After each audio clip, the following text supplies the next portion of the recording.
Yo, what's up, guys?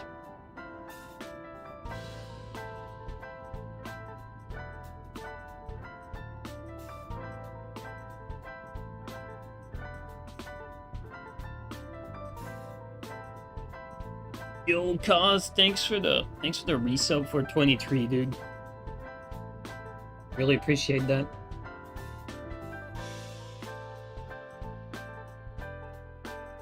All right.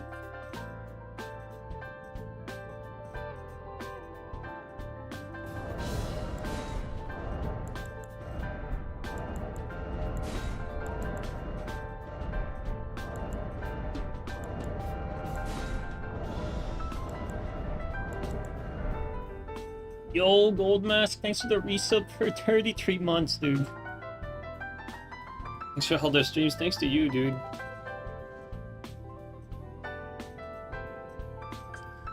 What's on the menu? Spaghetti for you?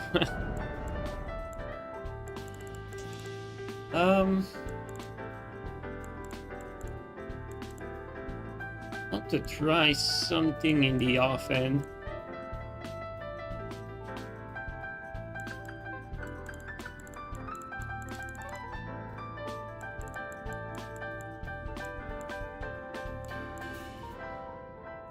Actually,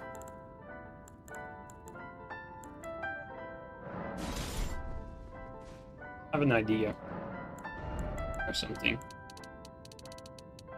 But one of my favorite invasion weapon, fucking Freya. Let's try something like that. Like, I want to see, like, if we do that,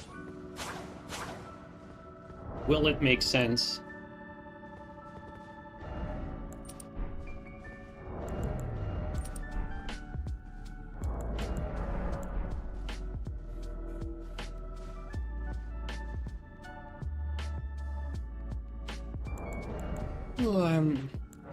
Your work is closed because of a 2-foot snowstorm.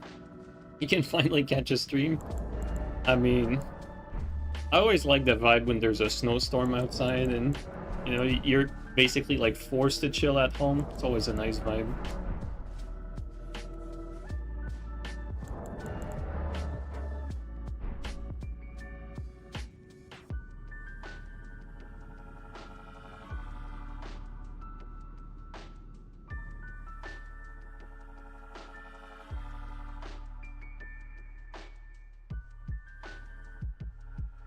No need to force you.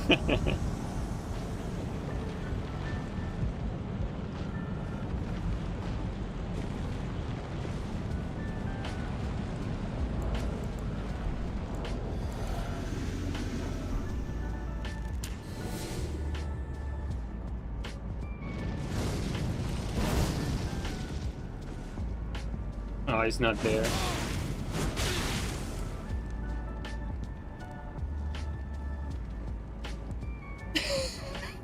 This is so funny. Oh, he's there.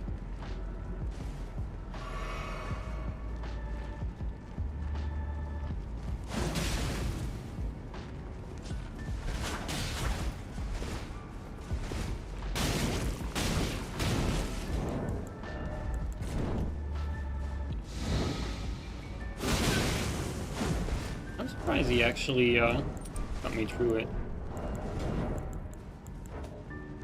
Oh, you fucking... The game ate the input. It was the pivot.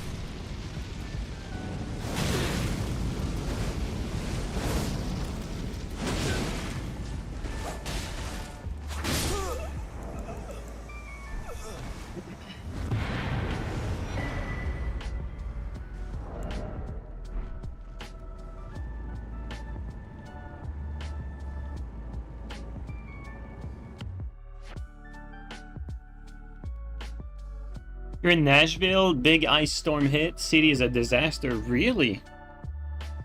Yeah, I guess Texas is not like really geared up for like big snowstorm.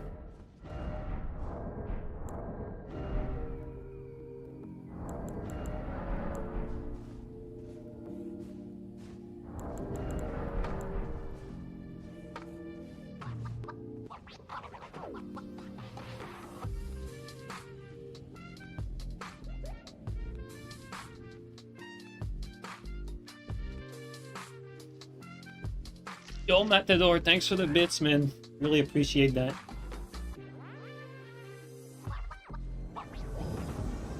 And Gogo, thanks for the gift at the Ungone. Good choice. Really appreciate as well.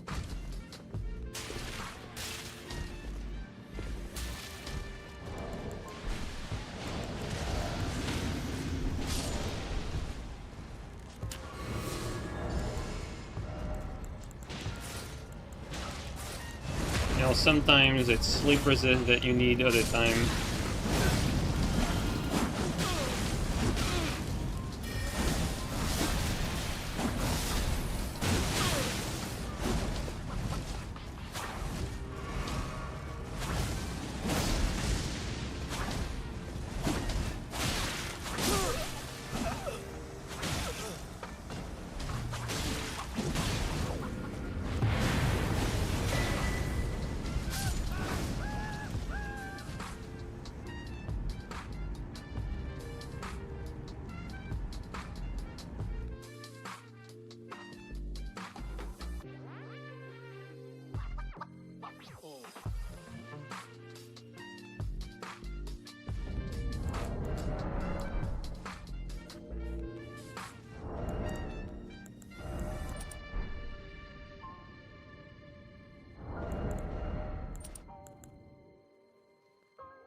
They might be down there.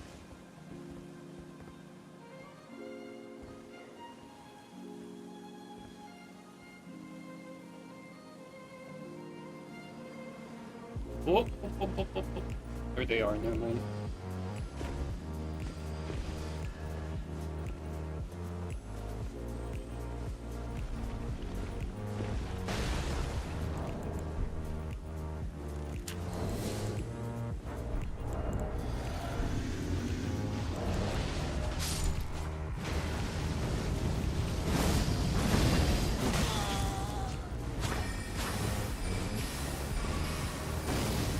Wow, the people there.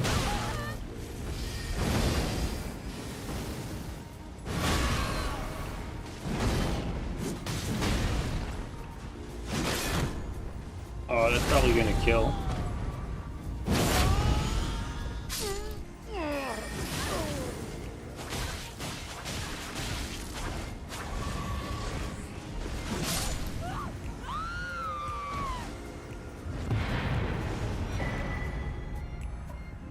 Yo, Kelly Dubs, thanks for the raid, man. Really appreciate that. You prefer CGS over KGS? It's a good question. I think for Invasion, I do prefer Freya, because Freya has that massive damage.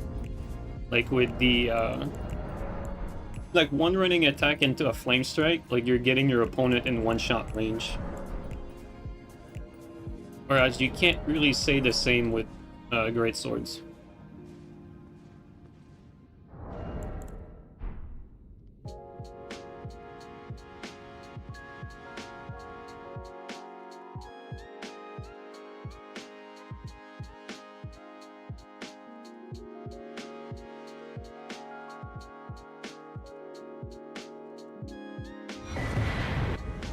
Alright, there we go. All me, baby.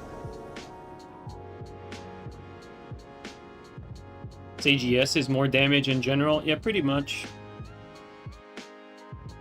And in Invasion, like, having, let's say, like 100 more damage on an attack is gonna make a big difference. Like, usually that can be the difference between, like, killing your opponent in, like, 3 or 4 shot, you know?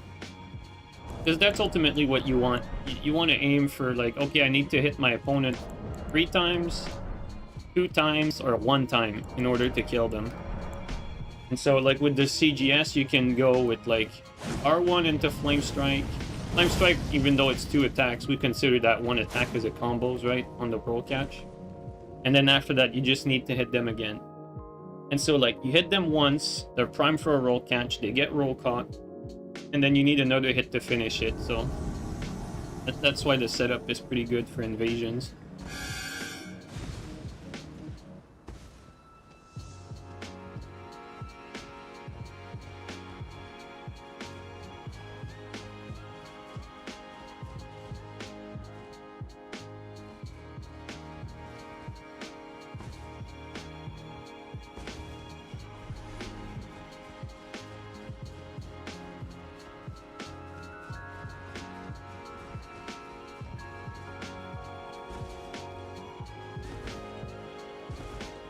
Whereas with KGS, you're gonna have to work for an extra hit, basically. But, you know, great swords have a better crouch attack. So you can, like, use more, like, Very Dash than just Flame Strike for a roll catch.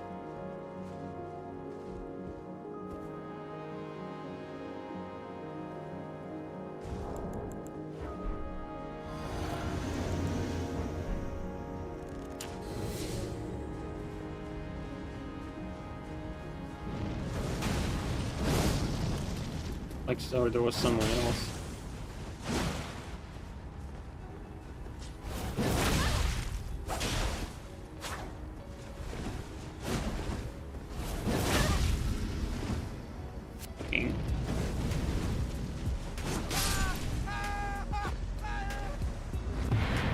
Fucking back end blade. New Baz blind spot, dude. I hate that shit.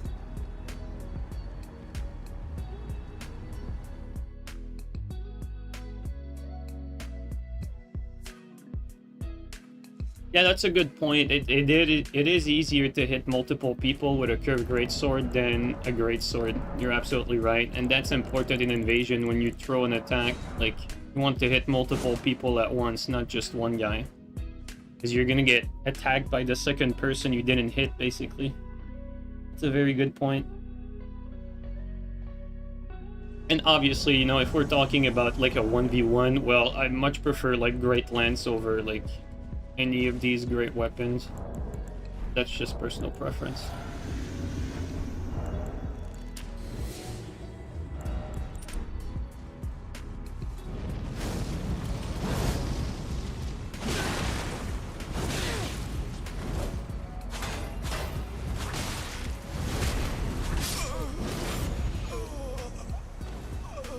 This guy didn't like try to attack me. Not sure why, but I thought that was over. I was actually reading chat.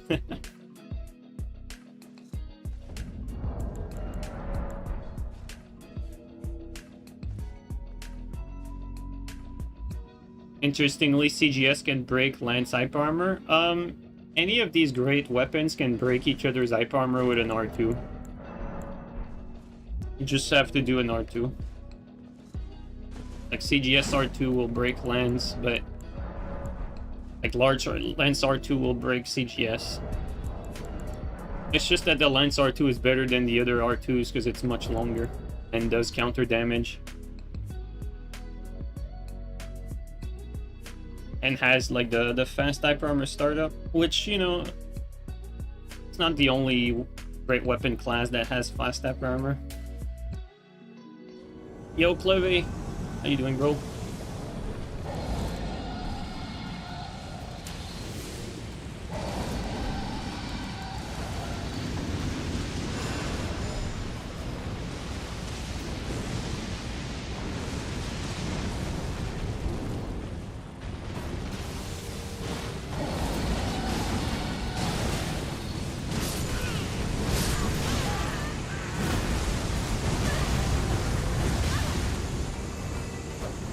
This game.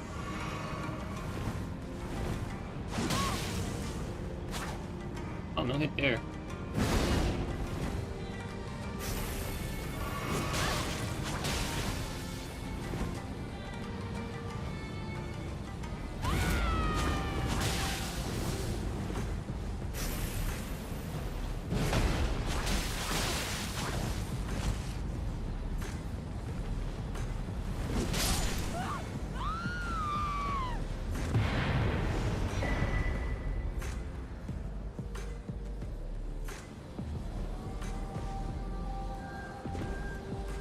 Is Fire Infusion with Flame Strike better in terms of AR than Heavy with Lightning Grease? And is it noticeable difference at 54 strength? Well, last time I checked it was, but it's always better to check that stuff for yourself, like in practice against a player. You also have to keep in mind that very often when you're going to be fighting someone in an invasion setting, everyone will be on boiled crab, so the moment everyone's on crab, like, it's a no contest that an elemental infusion is going to be better.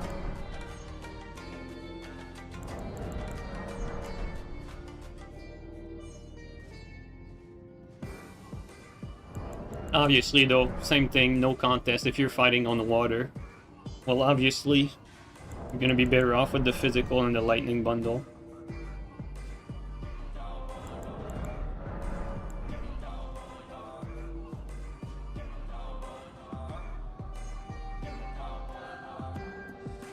It's actually nice to have CGS on the left because it's a nice offhand.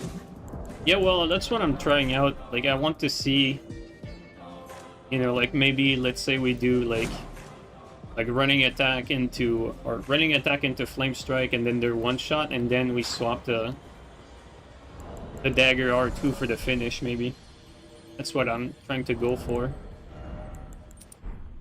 It's not particularly original, like you could really do that with anything, but that's what I'm going for.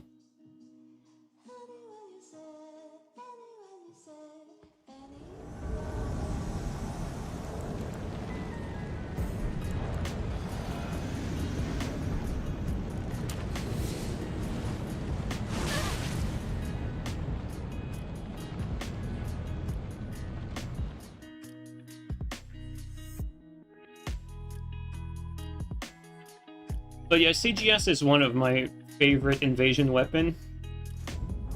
It's just like very useful for many situation, you know. Like we talked about earlier, the arc that it gives you to hit multiple people at a time, coupled with the big damage and the stun that's just long enough for an easy Flame Strike roll catch.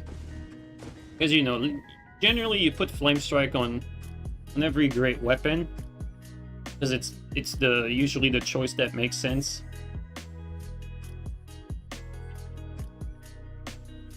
But it does pair pretty especially well with the CGS.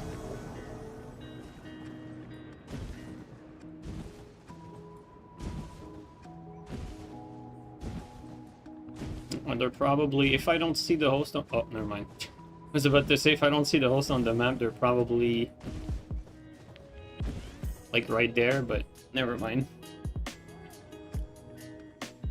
And you're less open than UGS? Yeah, honestly, like Frost Gugs does insanely good damage, but like with Frost Gugs, you still had, you know, like with both Frost Gugs and Freya Flame Strike, for the most part, in most cases, you're gonna have to hit your opponents 3 times. Although for the Frost Gugs, you're gonna have to like hit them for 3 attacks, like sort of separately, whereas with the Freya Flame Strike, it's like you just need to hit them once in neutral and they're very likely gonna get caught by the Flame Strike. And so you just need like that last hit for the finisher afterward. Whereas like with the Frost Gugs, like you need these that last hit sort of twice.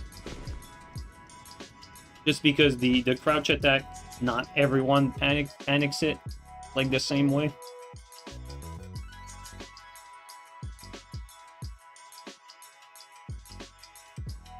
Poison Gugs is nice too. Oh yeah, if you make a build centered around poison buffing and you have a Poison Gugs, you're gonna do massive damage.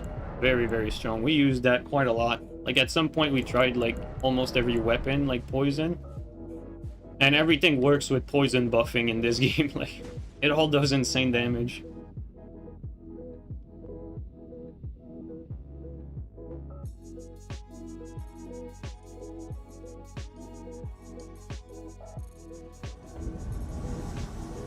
Gugs is harder to roll catch with. Say Gugs, it's harder to roll catch someone panic rolling with Gugs Um, because let's say there's, you know, some latency. Let's say they're light rolling. Well, let's take light rolling. You know, roll catching someone that's not very good, who's panic rolling, but on a light roll, even without latency, it can be tricky to roll catch them with a colossal sword. Whereas with the CGS, you have much more forward like momentum, and so it becomes more realistic to catch someone that's just panic rolling on a light roll.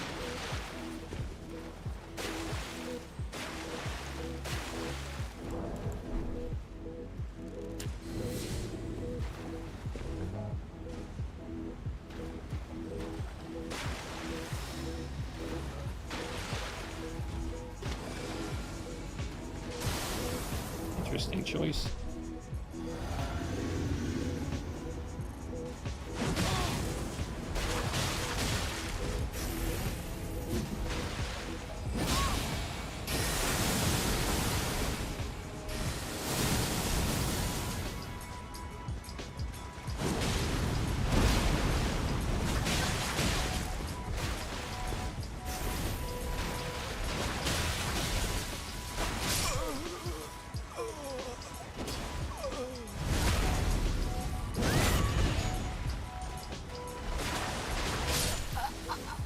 Nice.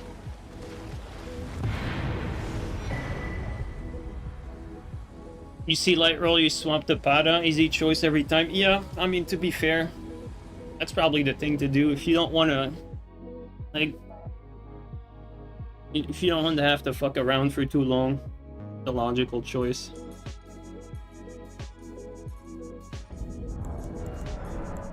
But like, if you're fighting a good player with a CGS, like for the most part, well, depending on what they're using, obviously, if they're using a colossal weapon, like the matchup changes completely. But let's say you're fighting a good player that's using a weapon that you can tank with your CGS. Well, ultimately, what you're doing is all you have to do is constantly throw these attacks without whiffing. Like, you always want your attacks to force them to have to roll. And you keep doing that until at some point you change it up with like a flame strike, or you change the timing, or like in the case of this setup, you go for the handy tech dagger.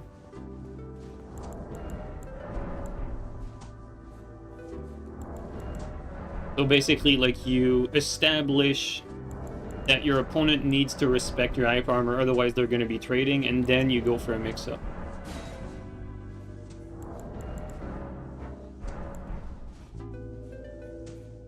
So basic of conditioning to a mix-up, yeah, but the thing is, like, it's gonna be easier for a curved greatsword to establish that your opponent needs to respect you, because it's very generous with the forward momentum and the hype armor and the attacks, and also like it's gonna be heavy on the trades.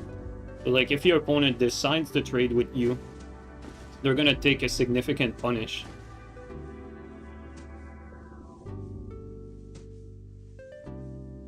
To be honest, I think you play that the same way with greatswords, even though, like, when I see people playing with greatswords, they don't play like that. Like, how you should be playing greatsword is just spamming running attacks. Because running attacks for greatswords, since they buffed it, are insanely generous. And they're hard to miss, basically. Just that greatsword doesn't do as much damage, but on the other hand, though, you do have a better crouch attack for mix-ups.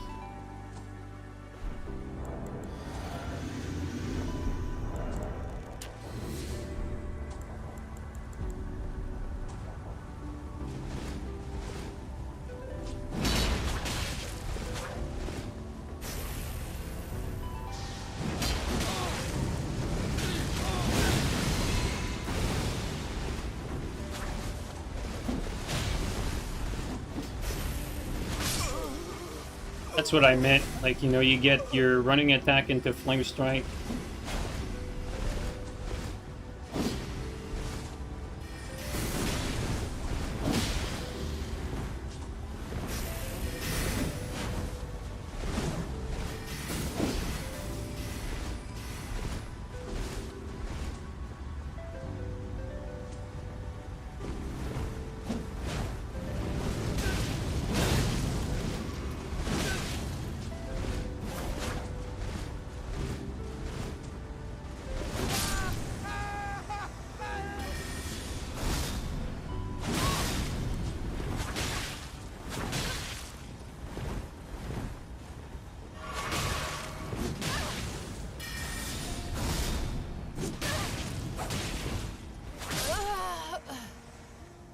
There you go. Like, for instance, the Phantom there, I don't know what level he was, but he resisted, like, the 3 hits, and he had enough HP for 4 hits instead. You know, that's fine if they have, like, a decent enough, like, stat spec. You can expect that, but it's not like it's the biggest deal. Like, it's still, like, you know, you land your attack into the Flame Strike roll catch, and then you're still in a good position to do the same thing afterwards. So, like, you know, you get that into that, and then afterward, instead of just having to land the running, well, you do it again, like running into Flame Strike.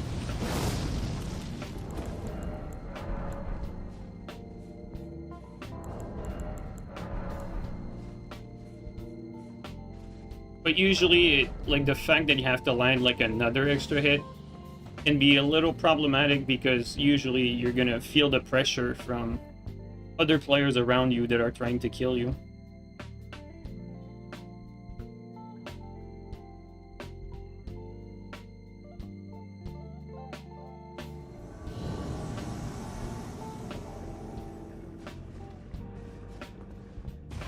And you never know in this place, like, where the hole's supposed to be. I'm just gonna guess that they went down there.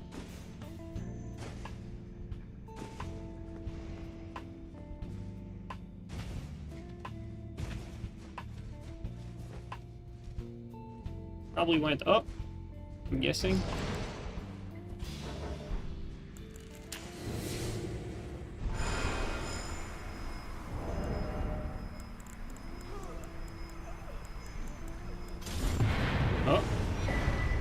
Sure what happened. Swapping to a weapon would endure just to go up safely.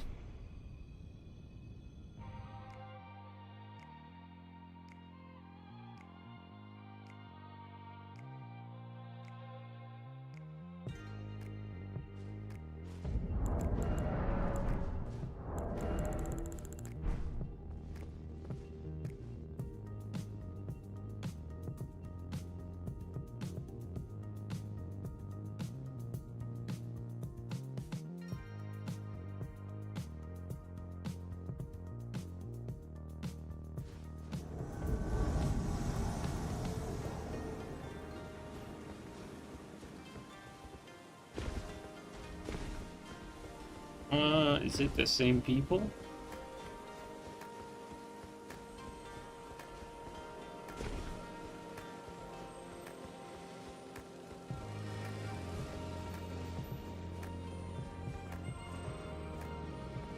Not sure if we should wait for them here.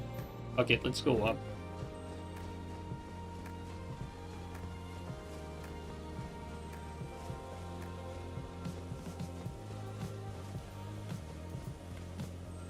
I think we should wait for them to cross. There you go, they crossed.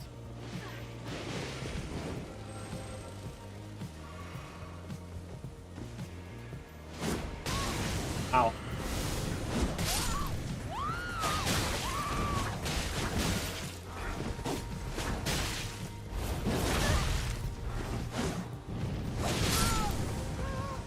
That back end blade again.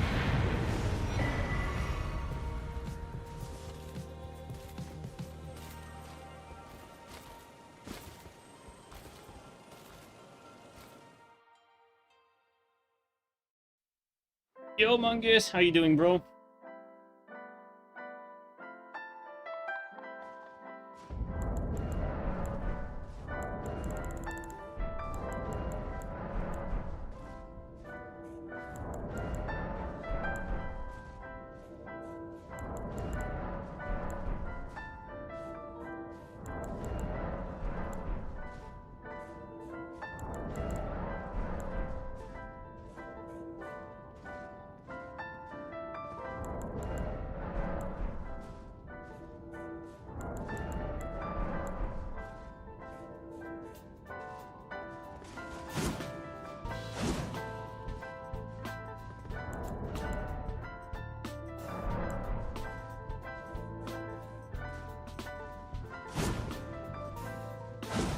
Feet of snow here. I always find it funny when people say, like, oh yeah, there's 2 feet of snow here. Oh yeah, okay. uh, 2 feet of snow is like the very beginning of winter for me. 2 feet of snow is really not much. Unless it pours like mid-season in one snowstorm and there's already snow, then it can pile up, but I think the danger here is that that 2 feet of snow is hitting regions that are not used to getting snow. Yeah, people are not prepared exactly. They don't have like the infrastructure in place.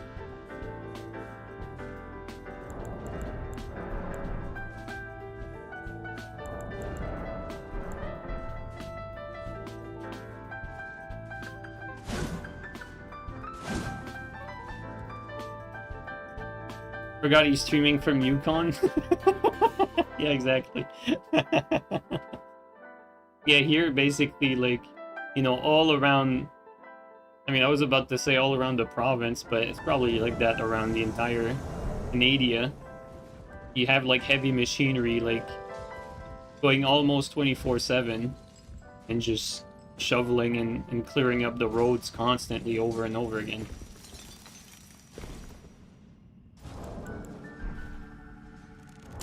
Oh, Kevin.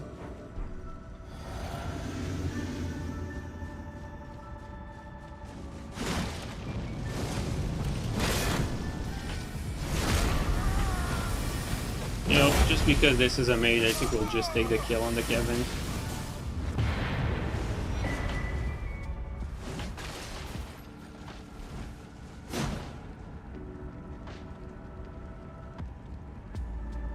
Texas got messed up bad. It went through the whole US, apparently. That's crazy. I feel like it's not the first time, though, right? Like, every once in a while, like, you guys do have that, right? I think it's the same thing in Europe. Like, I saw a documentary at some point. They were saying, like, every once in a while, like, some European countries like France and UK, like they, you know, sometimes they actually like do get snow and they're not prepared for it, and just a little bit of it like throws off everything.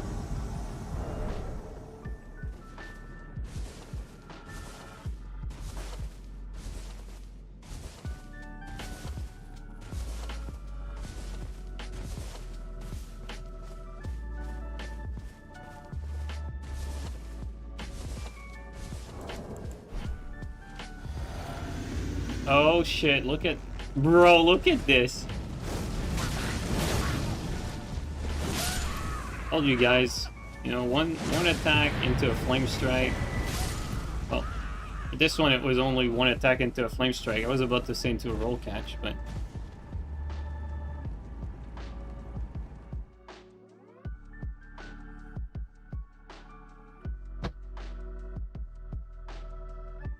Texas is disconnected from the national grid, so every time a big winter storm hits the state, it's a disaster. Holy shit. Yeah, that sounds pretty bad.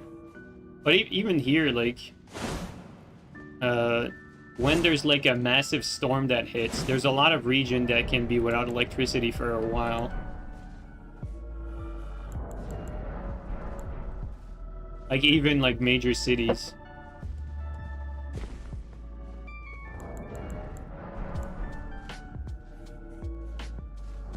Because sometimes, like, you know, if there's a big, like, hailstorm in Montreal, for instance, like, these storms are usually pretty fucking massive, and sometimes the ice, or, like, let's say it rains even, and then afterward, like, it grails or it snows. The problem is, like, all the trees, and there's a lot of trees in Montreal, like, get all frozen, and, like, there's the ice on the branches becomes too heavy, and so you get a bunch of trees that fall on all the cables, like, everywhere. And so, like, it's not a matter of repairing, like, one transformer, or, like, one cable. It's, like, a matter of doing it at many, many different places.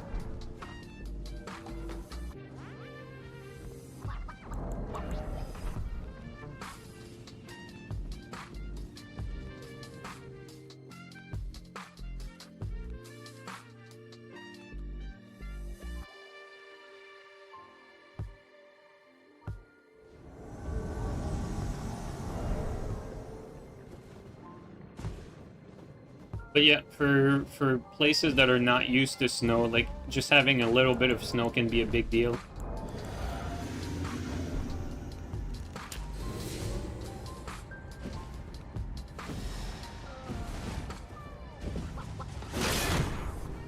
I wasn't expecting that.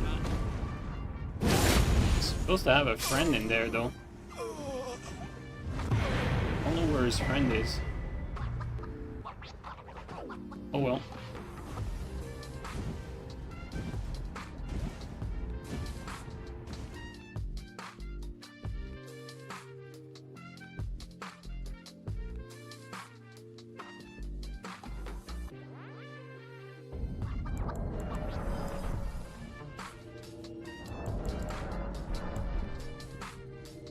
Did you hear Tarnished Edition is next month? It's very likely to be next month, Mungus. Very likely. It's not confirmed by Miyazaki himself, but the powers of Nintendo would have it, so it's probably next month. It's not copium? I don't know anymore what's copium and what's real. Why would it be likely? Sounds like a bait. Maybe it is a bait. Maybe you are getting baited. Maybe not.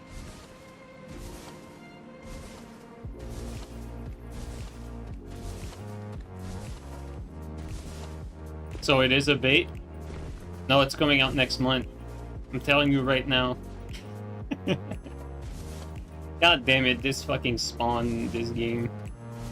I don't even know if we can reach them. Like, see, like, we could have helped the guy, but... maybe we can jump here? Actually, I'm not. Like, see, I'm not even sure if we can go down there without dying.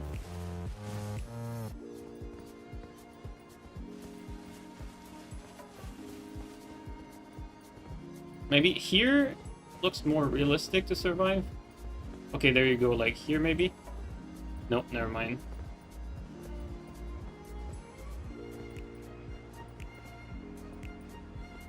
Alright, let's try that, guys. Think we can survive this? Yeah, we can. Am I stuck here now?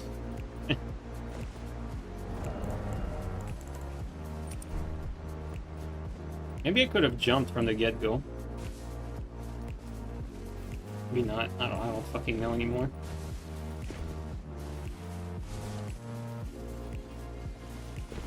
Oh my god, there was the staircase, like, right there.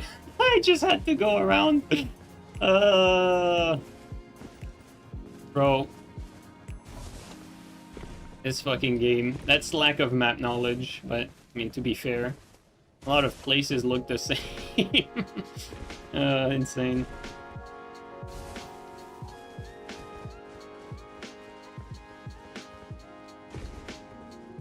By the time we get down, they're already, like, long gone. I say long gone, I mean, fuck. Like, we lost them.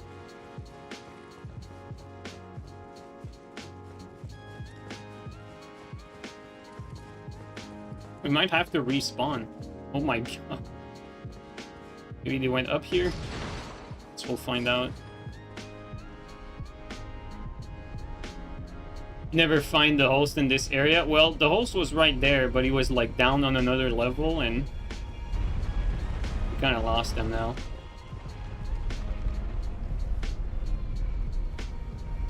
But you're right, like this area is very painful as the invader, like he'll be like going around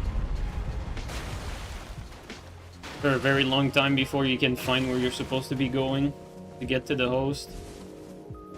The spawn points are just like very bad in general.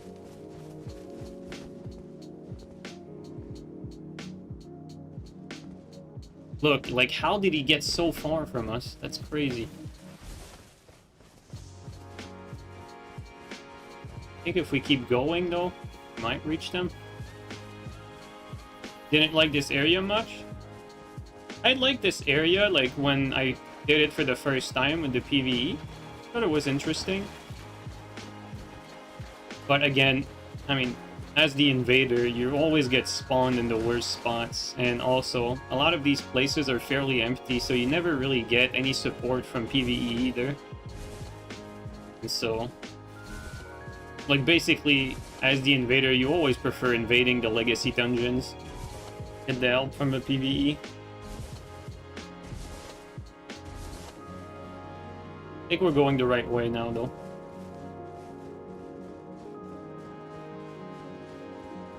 I think I saw them. Like up there.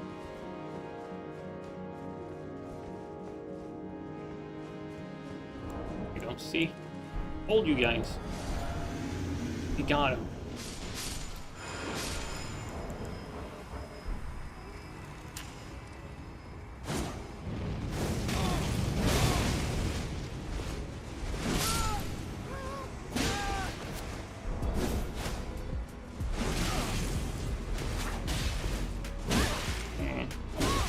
There. I need to tank his attack. I need this Stally. I would do another running.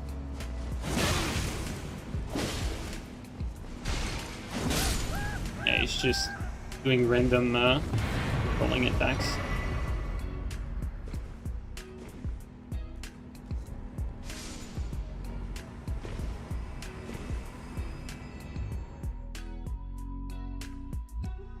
They tried to make a legacy dungeon in which you can use torrent. Which one are you talking about? Which legacy dungeon?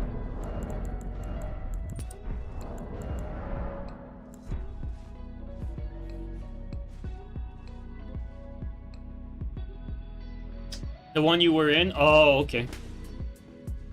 Right. I don't know if it's a legacy dungeon, though.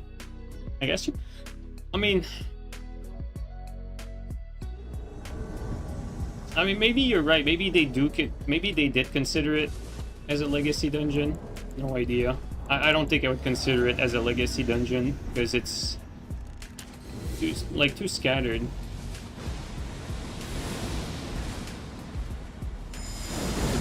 I was expecting something completely different. Didn't realize he had that.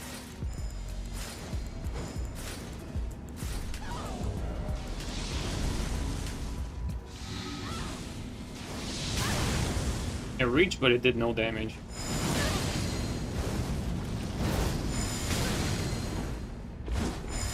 Well, hit for me. There you go. That's why you swap to Solitude armor.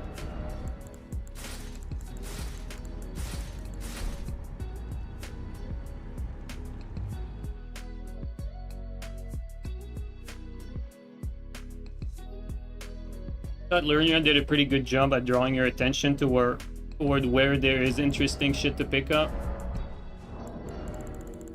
I don't know. For me, like I feel like a lot of the game was spread thin, and to compensate for that, like they really it's clear that their vision, they wanted this game to have this impression of like grandeur, where everything is like massive and you really feel like you're in a big world. Like just with how there's this like climax almost of when you first play the game, and you know you're basically playing in Limgrave and it's a small portion of the map, and then you discover another portion, then it gets bigger, and then it gets bigger and bigger and bigger. And so just by that fact, you can tell that they wanted you to feel like it was a never-ending world. Like they wanted to make it feel big. Now, obviously, the side effect of that is, like, Limgrave is not... Like, Limgrave is fairly packed, honestly, for, like, an open world area, but, like, everything after that, there's a lot of nothingness between the interest points. And really, you know, it's fine and all to want that impression of grandeur, but I feel like gameplay-wise, it's more fun to go from action to action, like in a quicker manner. And basically the interest point didn't need to be so far apart, I believe. within the game. And that would have removed the need for the horse as well. Because, I mean, the horse is clearly there for...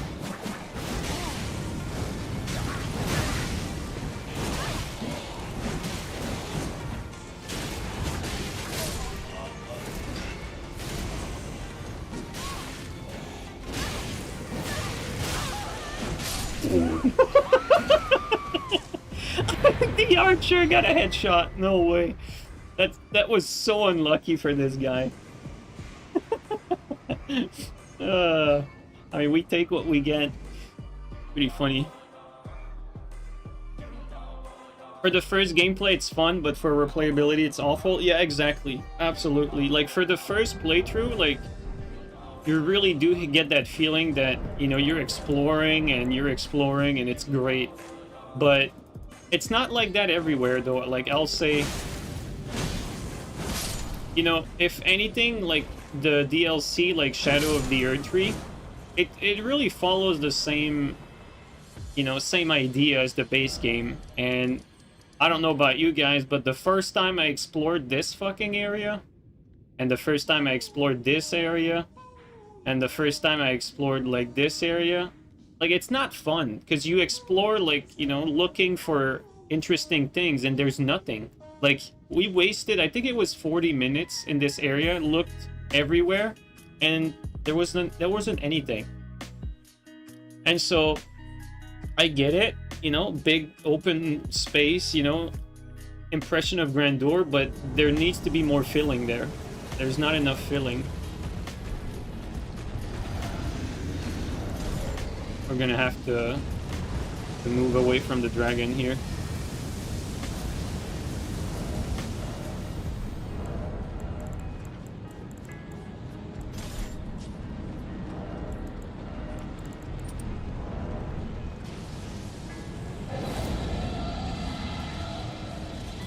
Oh, and they're doing that on purpose, it would appear.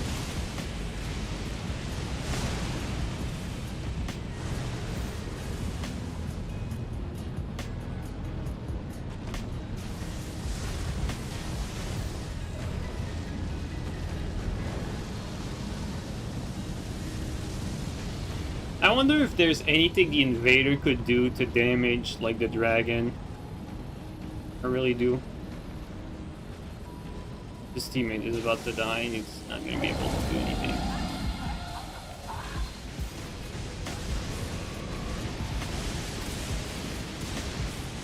Actually, the host we killed earlier.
I see, like, we're taking damage from the stupid desync dragon.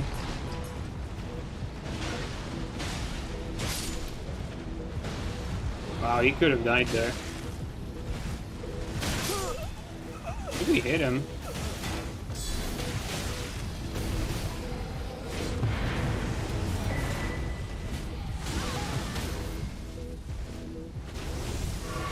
Pretty sure they were staying there on purpose.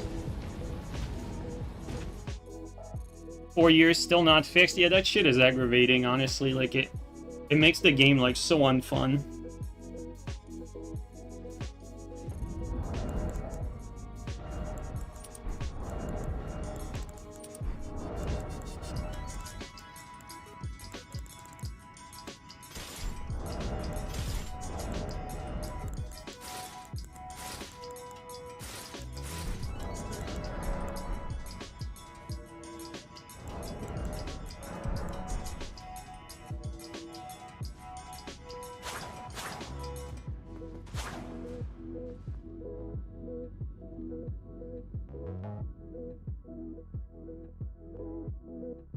Why not just use Bleed Greased Claws? Well, I mean, the moveset is just not as good. And the stam damage is massive on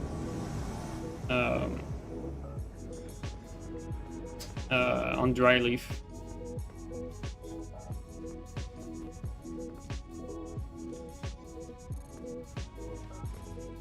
We could be here for a long time.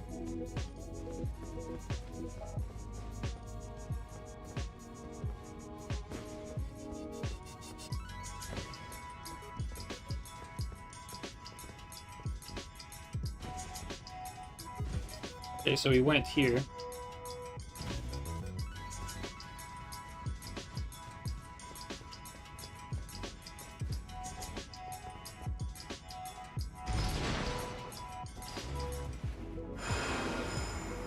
Basically down there. All right.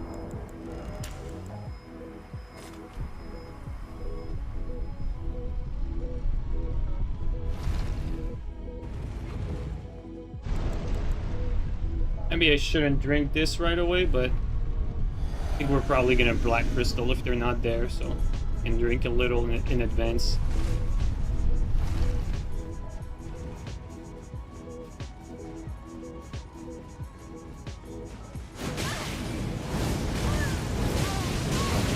What the fuck? That was whack.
Yeah, good idea, actually. Let's do that too.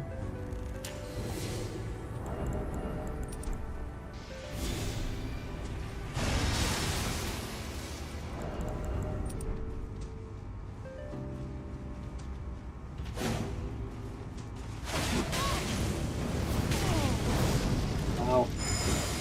I'm surprised the guy didn't get hit.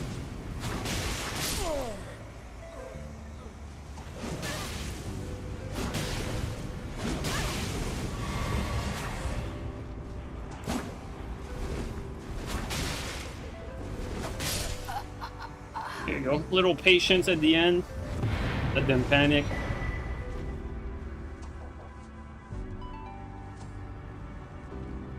Don't sleep on the running R2 of that thing? Yeah, I know. I don't sleep on any twin blades. Twin blades are low-key top weapons. It's just that most players don't realize that they're top weapons.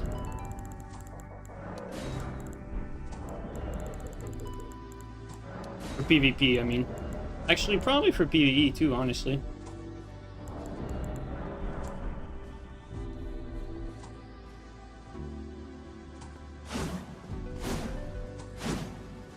What's my favorite place to invade? Probably an area that doesn't have the PvE all dead, and where the PvE is actually useful.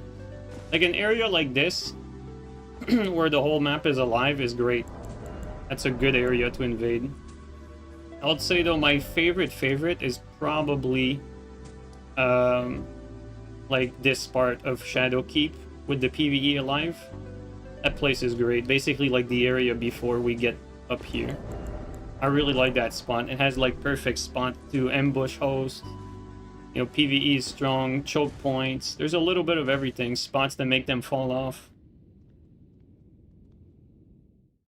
Shadowkeep is a great area in general for invasions. Big fan of Shadowkeep.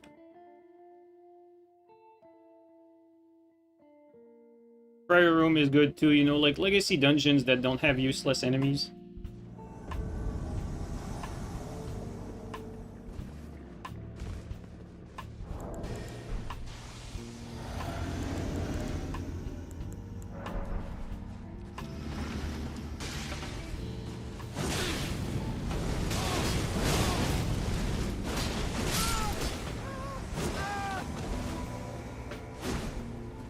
Wait, what? Is he a cheater? Okay, maybe it's just his net shit itself. Yeah, Valorant is great too. Like again, like any legacy dungeon that has like strong enough PvE. Like for instance, if you look at it just happened to be zoomed in on these two little guys. Like, you know, if you happen to be like doing invasion in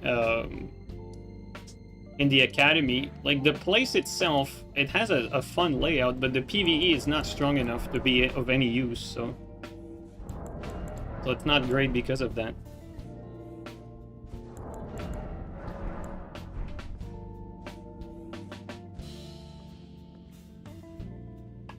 Like exactly, like Stormveil Castle, the super cool place, super cool layout, but PvE there, it's just not strong enough. Like everything is useless in that area.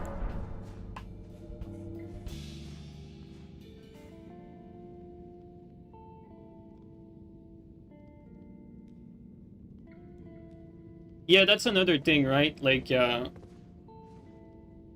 said, like sometimes like the areas are great, even if the enemies are decent, they're just too spread out. And so like you're not gonna get that sustained help. Because it's just like one or two enemies here and there. And it's not gonna be enough for to take the attention of a squad for very long.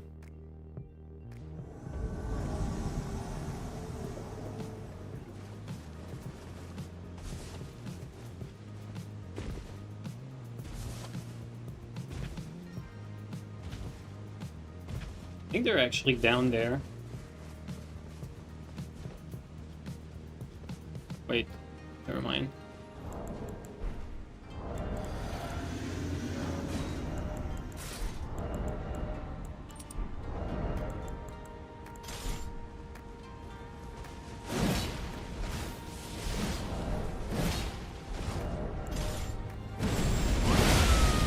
Come on.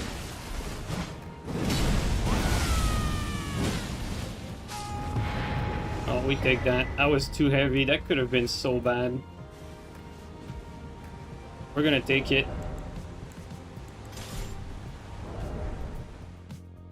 That could have been horrible.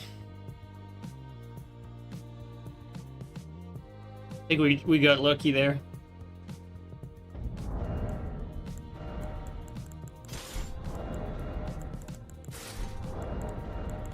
Sometimes mistakes like that cost you the game.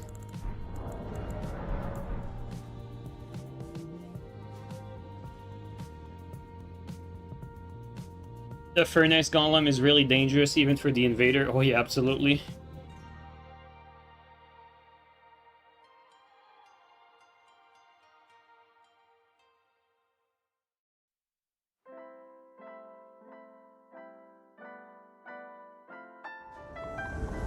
Oh shit, we rarely invade here. Like, see, like, that's another area. Like, PvE here is not useless, but it's so spread out. Ooh, these guys, though. These guys are a problem for them. At least that gives us a place to back up that's, like, literally a safe zone. There's a few of them.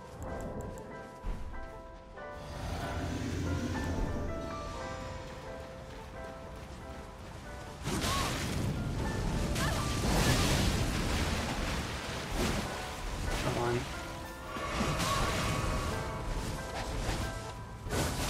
Oh.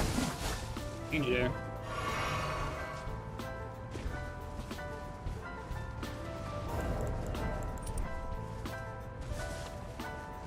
Forgot where Bozo is. He was this way, right? Not following. Oh, he's giving himself to me.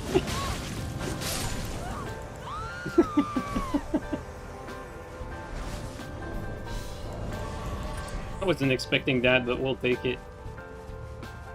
Gotta be careful about the Phantom, because he does a lot of damage. Wait. I didn't realize these guys shot lasers like that. The bad blue man, yeah. Blue being a rebel.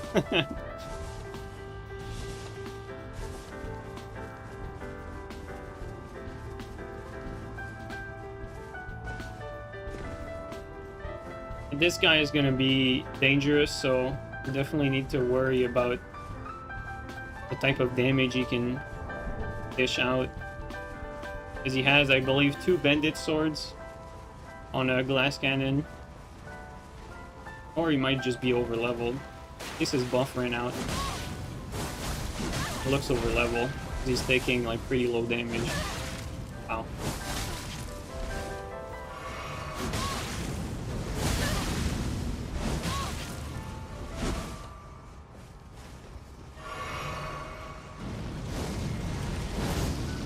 Little rat here is gonna be a friend.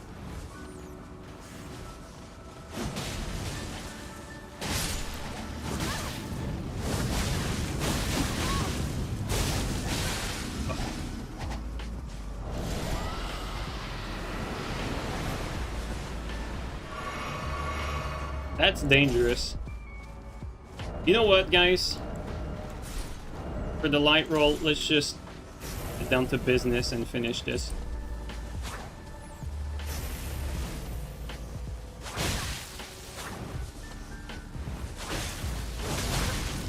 Actually did not even see him.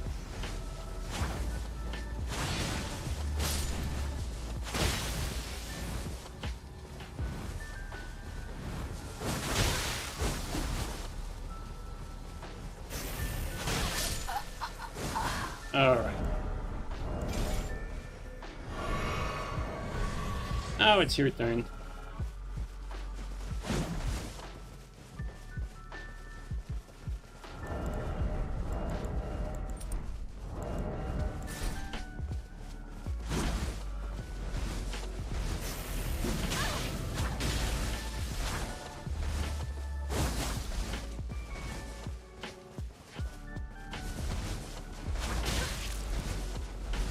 Unintentional BS.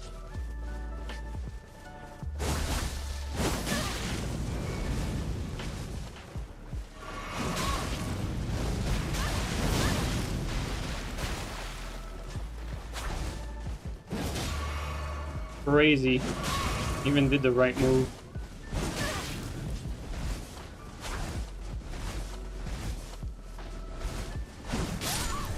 Oh, he's just panic rolling, so just time a roll catch. I was expecting him to drink there. That's why I pulled out the harpoon, but he just did it too fast.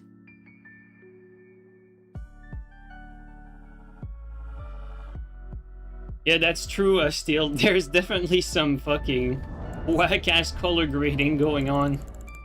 Like, in the heat of the moment, I actually did not see the host that was, like, right in front of me.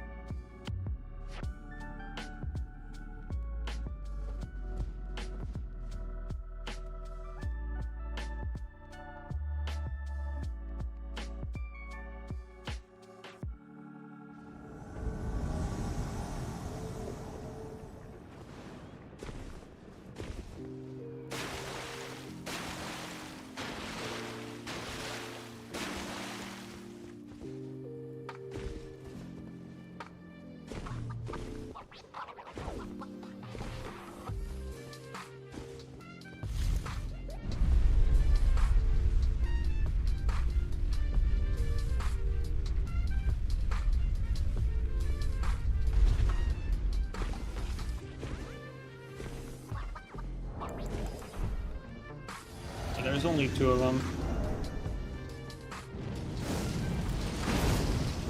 Interesting choice. Seppuku straight sword. Oh wait, is it curved sword? No, it's curved sword. Woo! I say interesting choice, but thing. Supposed to have bleed by default.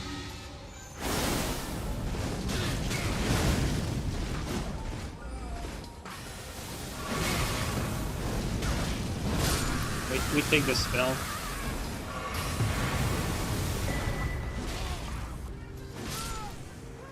This fucking guy.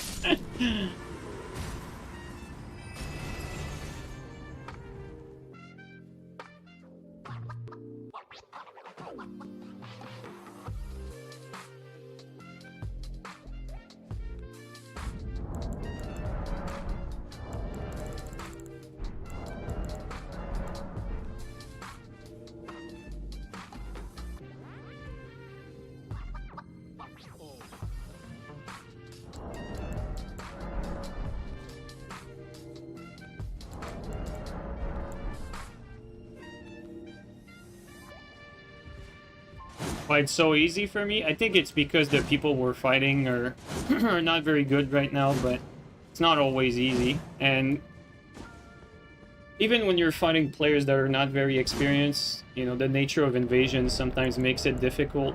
So after that, it's just a matter of experience.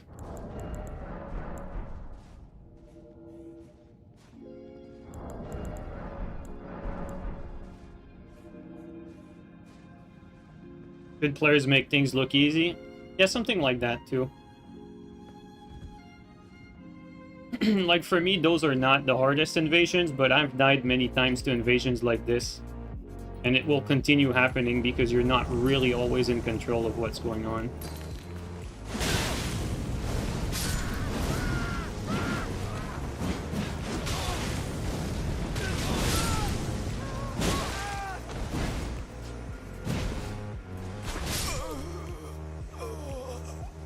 Like an invasion like that, it can go south pretty quickly. Like if you miss the first kill when you're invincible on spawn, you're basically dead because you're stuck in a small room with really no plays available unless you have like some sort of like endure into one-shot setup of some sort.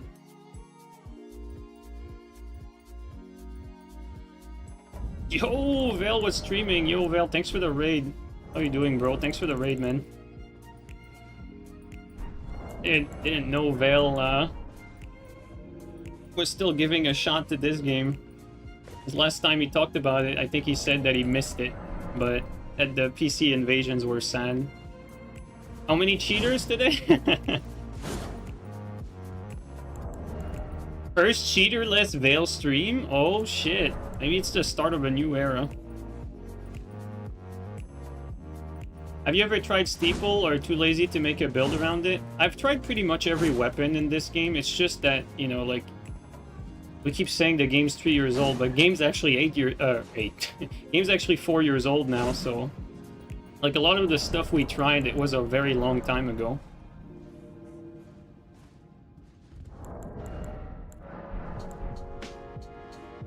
Nah, there was. You just were late. Well... Rip. Never mind, there was one. I mean, it's not a Vale stream if there's no cheater. Like, it's kind of part of... It's part of the deal.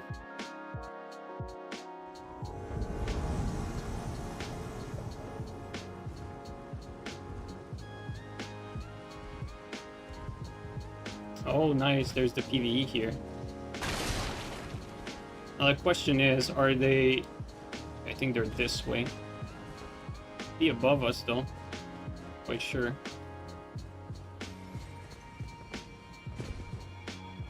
Be here.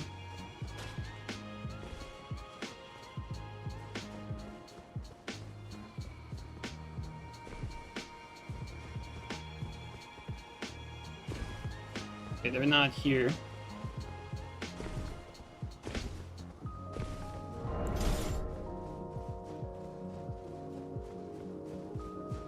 You need to go inside the castle.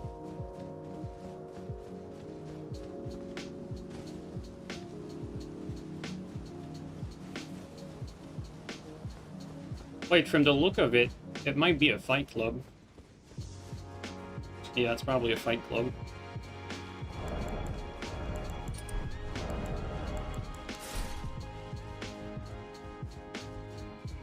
Or maybe not.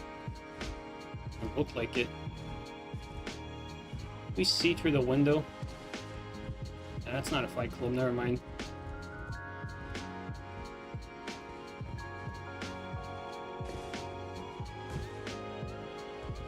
Trying to see through the window, like, I guess, like, potentially where they might be. Seems like they're down there, like, there's something down here.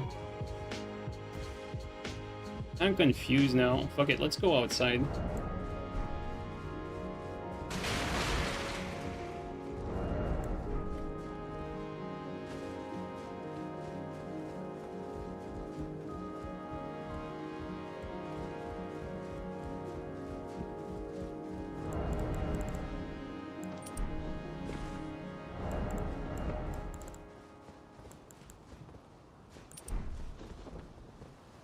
Probably here then. I'd be caught like too off guard.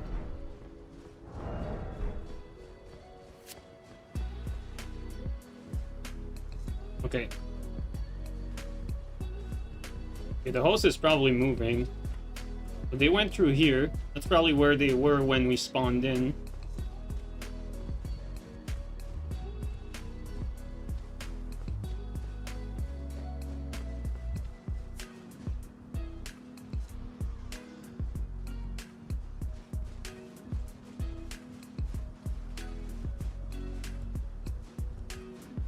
Okay, so they basically had time to move through this area while we were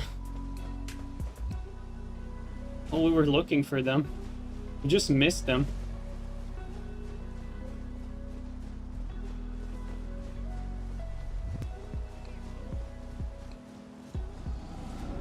There you go, they're at the giant basically.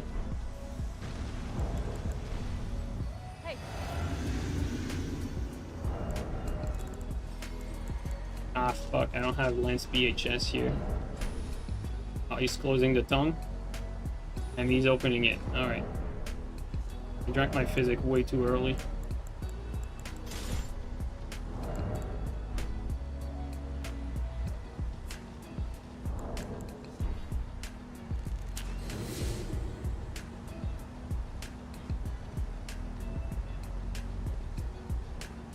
Well, since I drank my physic too early and there's no one here, let's re-invade them really quickly so we can get our physic back.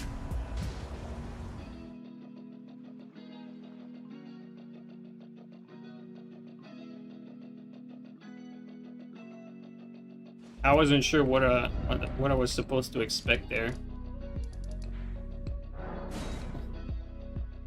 Oh, thank you, Jericho. Yeah, get my BHS Lance too. Thanks for that heads up.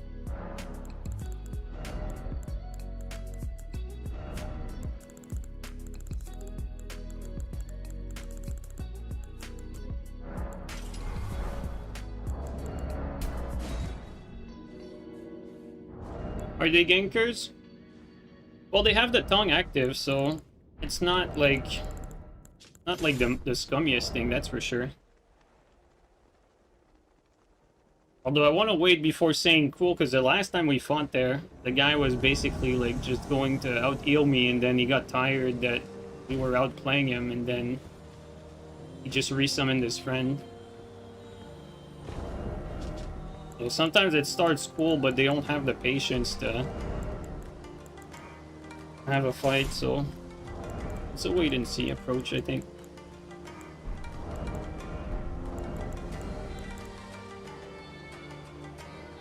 Yeah, he closed down. Yeah, last time we fought here, it started as a 2. Then the host closed tongue. He had like 10 to 1 heal advantage, something like that, like flask advantage. He used it. He went through like all his stuff, and then he resummoned his buddy afterward to 2v1 me, and eventually like they got me basically. His friend actually died on his own, but like I had already been ganked and I was low HP, so the host finished me off. Oh, it's that guy? I don't know if it's that guy, no idea.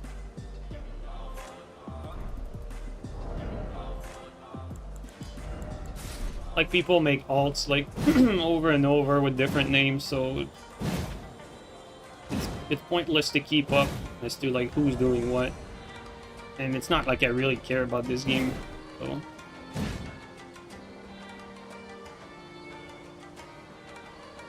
Shama or no Chama? Shama.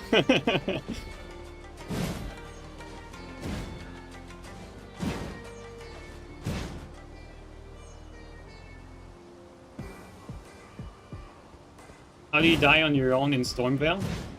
You fell off. Weird that we're not getting teammates though.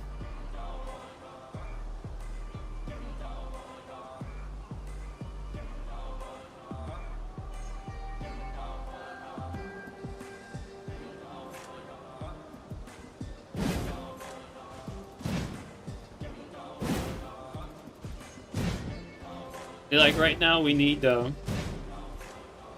we need Canuck to pretend like he's at work and like turn on his PlayStation at work to help me out. That's what we need.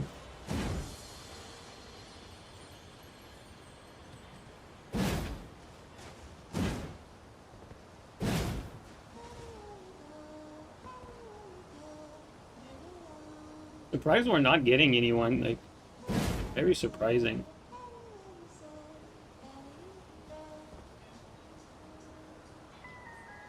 Ugh.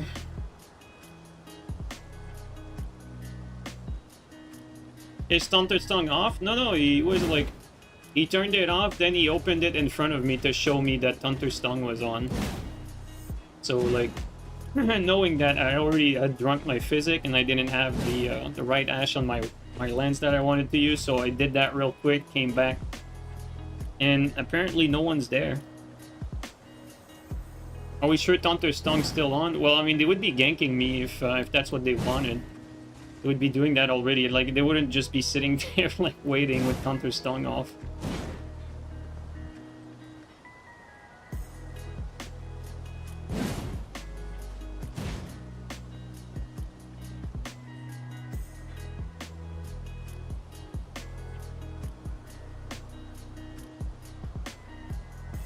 But it is surprising that we're not getting anyone.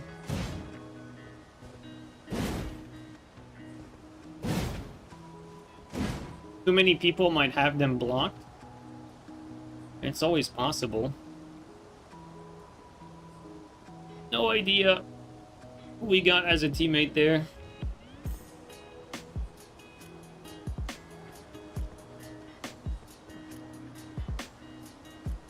This guy is probably just a random. It's crazy to see like randoms still invading. So rare.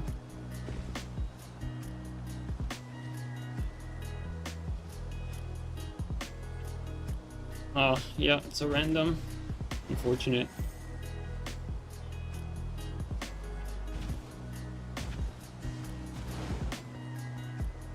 Yeah. Even if I go in there, like, I don't even have time to make it until he dies. Like, even if I went full speed toward him, I just would have put myself in trouble, I think. We would have wasted our resources, too. Because unfortunately, like, even if you get a teammate here, these guys die so fast that you can't, like, they put you into trouble more than they help you if you try to help them. Classic co-op insta-death, yeah, pretty much. Like, I get comments often that, you know, like, like, why do you not help your teammate? Well, even if I do, it's gonna be a negative if I do, because I'm gonna either get killed with them, because what's gonna happen is they're basically gonna kill faster than I can get there, or if I can get there, they're gonna get killed like right away as soon as I get there. It's one or the other, and then I have to deal with both of them by myself. And so maybe I can escape it. If I can, then I'm gonna be low on resources when someone else that can stay alive comes in, or I might just get 2v1 and die straight away. So it's basically a lose-lose. There you go. Orvin's there.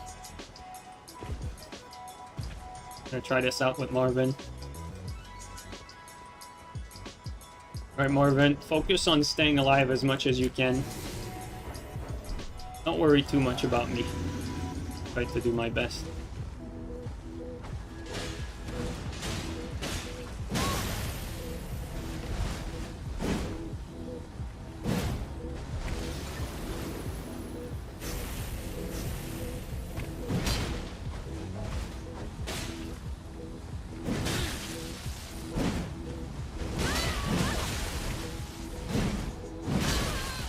I misjudged that range.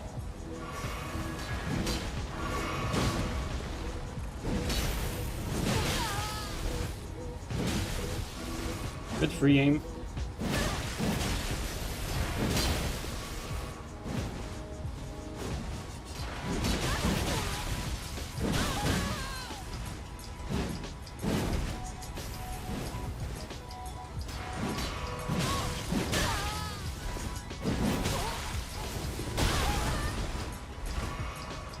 Trying to help Marvin as much as I can there, but they're doubling on him.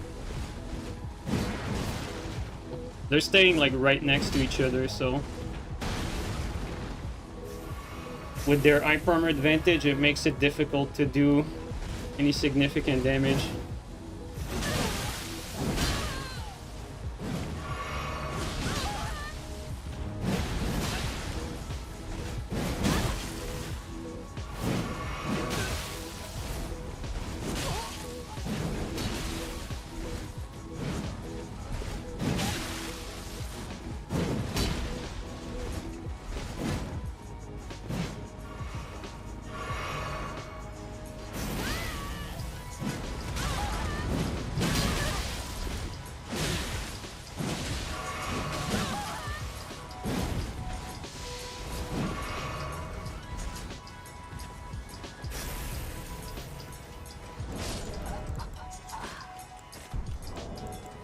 Well, you did well, Marvin.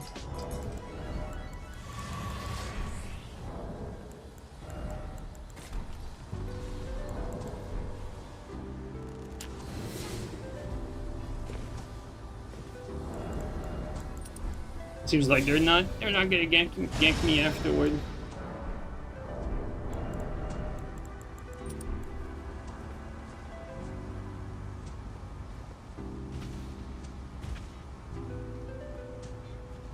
Is their net okay? Well, it's super high lat, but you know, it is what it is.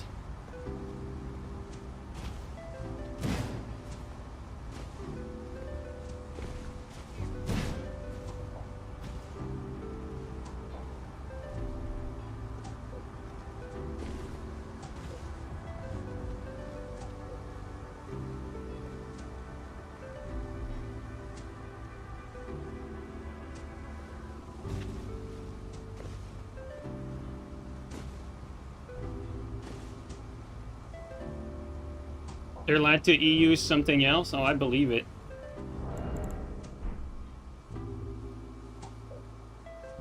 It's tough to fight two people without friendly fire. Yeah, especially if they communicate and stay close together like these guys are doing. Like they're just like double teaming one guy and then double teaming the other. I mean, that's what you should do, but I mean, it's clearly a massive advantage. You can definitely feel it.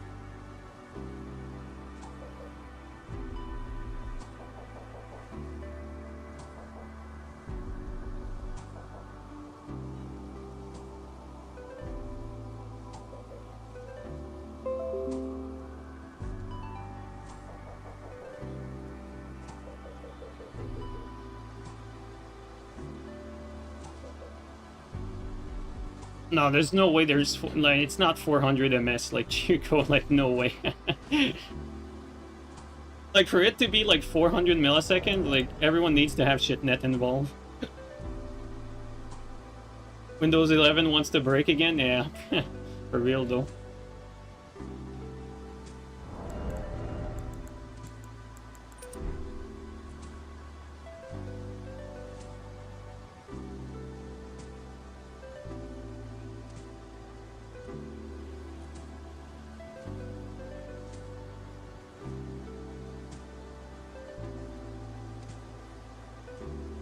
Oh, someone else coming in there.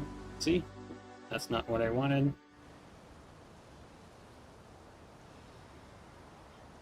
There you go. Awesome sauce.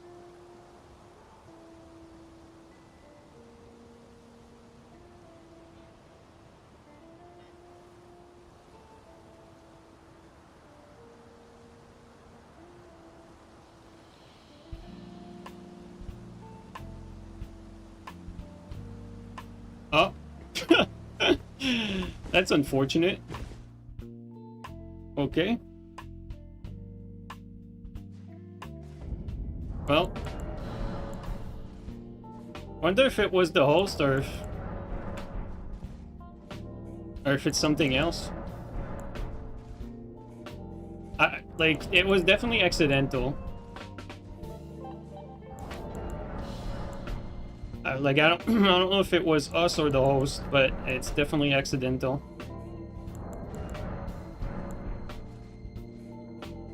Yo, Frenzy, thanks for the resub for 60 months. Holy shit, dude. Thank you so much, man. Yo, thank you so much, Frenzy. Damn, that's a long time. That is a long time.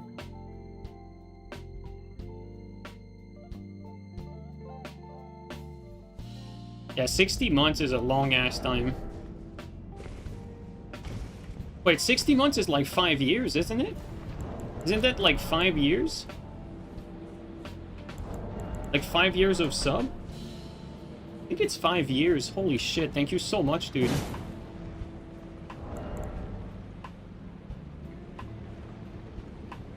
Only 5 years. Yeah, exactly 5 years.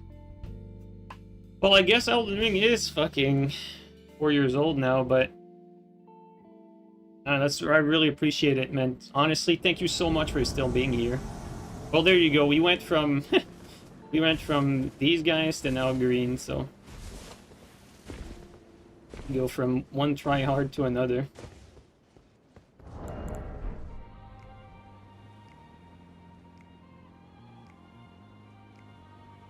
Doesn't seem to be a lot of people, though, like, co-invading.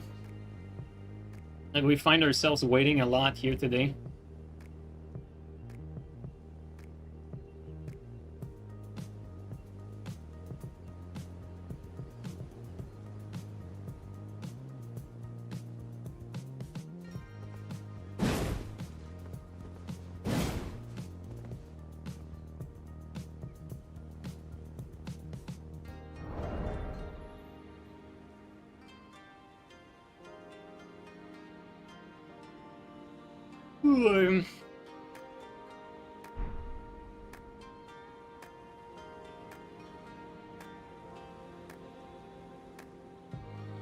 Can't be bothered to turn the PS5 today. I mean, it's fine, Teach. Like, you don't need to feel obligated. Like, I'm not forcing you guys to do anything, that's for sure.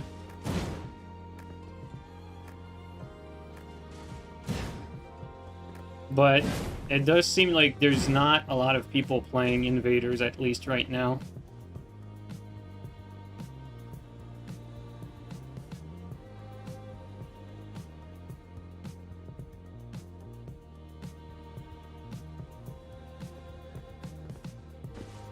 Might not be the best days for the best day for 2v2s.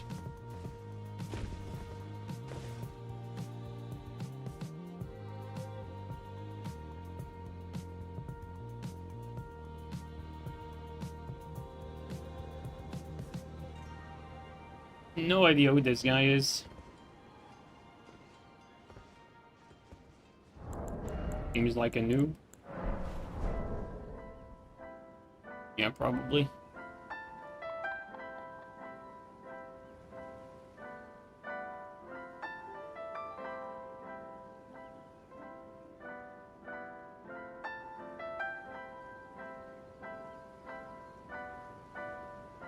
Yeah, he's doing no damage. He's just whiffing R2s. Hope you guys like the view. I mean, just the tree blocking.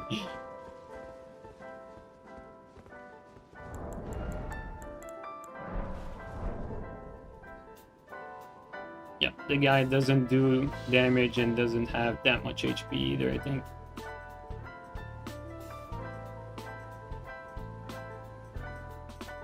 Yeah, you know, unfortunately, like, what, you know, it would be cool to, you know, to play with, you know, anyone, but the reality is, like, when you're fighting, like, good players, if your teammate is like this guy, it's not gonna really be like a 2v2 fight. Like, he's just gonna die right away, and then you're not gonna make any progress either, especially like this guy that was doing no damage on top of that. Oh, that's someone else.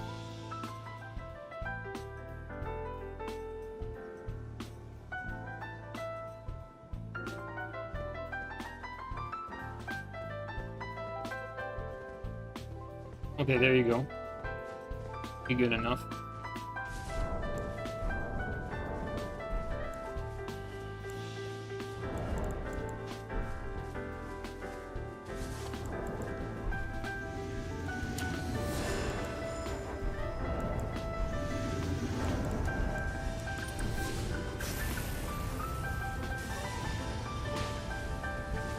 Is that TS? No, it's Milady.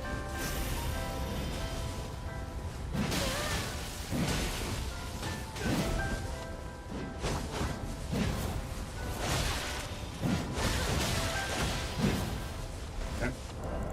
Milady with BHS. Interesting. I don't think I've ever fought that, like, actually ever.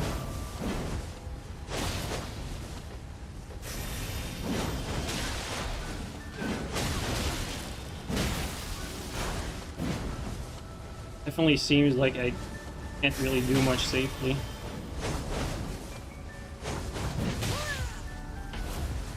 Oh wow, that's bullshit. I did a crouch attack there.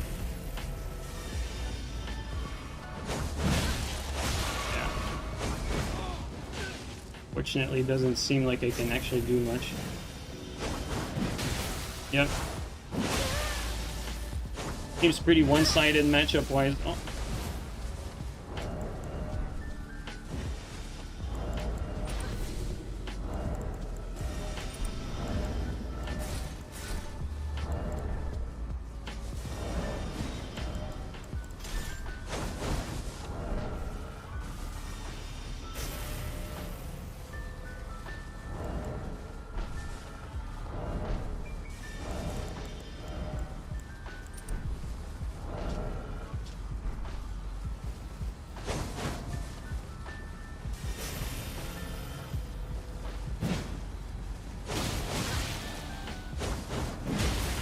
Yeah. Doesn't seem like I can punish really anything he's doing. And we don't really have high lat either, that's the thing.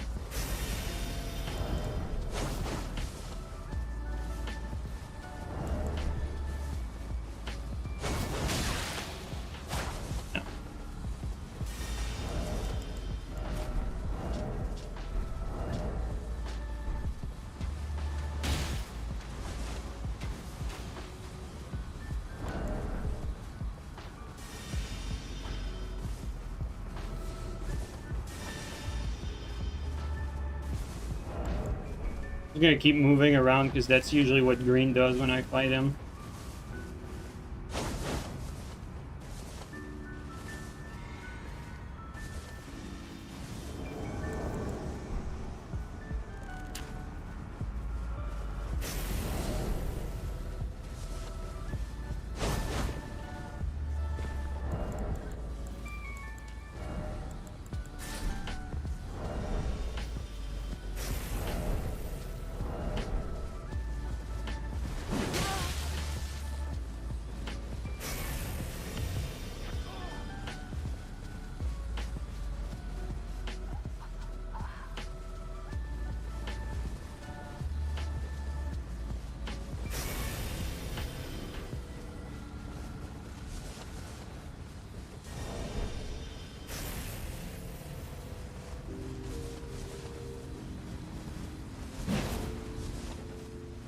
Green's playing it smart. He's going to regen the hit I got on him.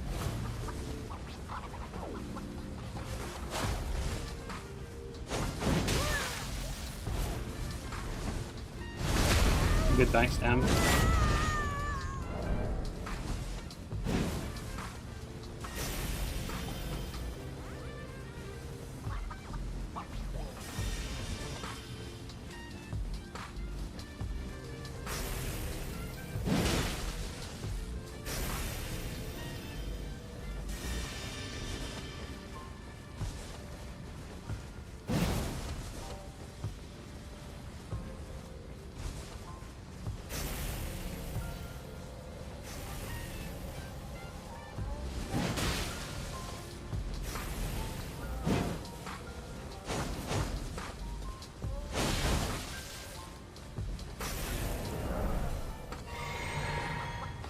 Oh, no lock on there. I was scared he went for the reverse.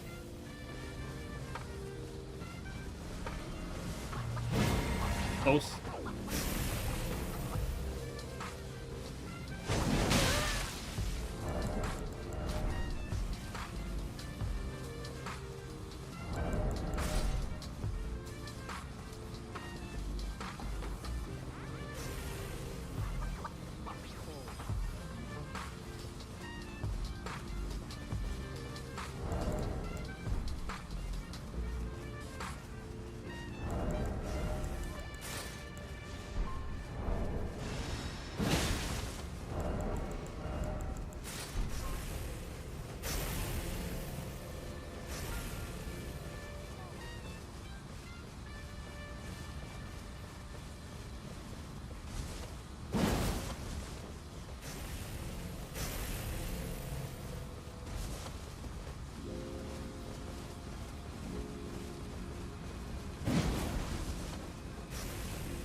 Oh, come on.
You're wondering why I'm playing like that, is because that's pretty much how green plays when I actually get him down, so, you know, it goes both ways.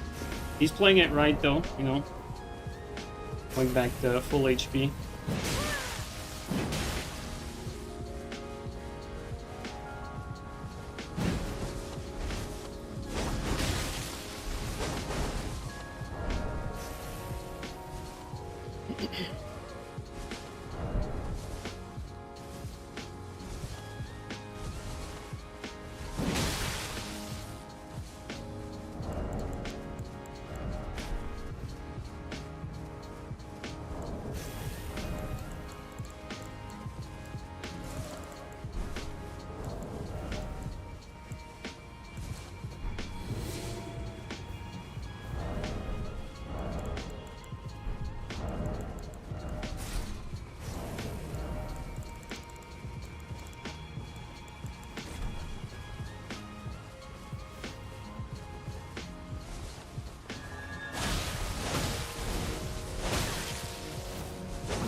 Yeah, it's a pretty one-sided matchup, unfortunately.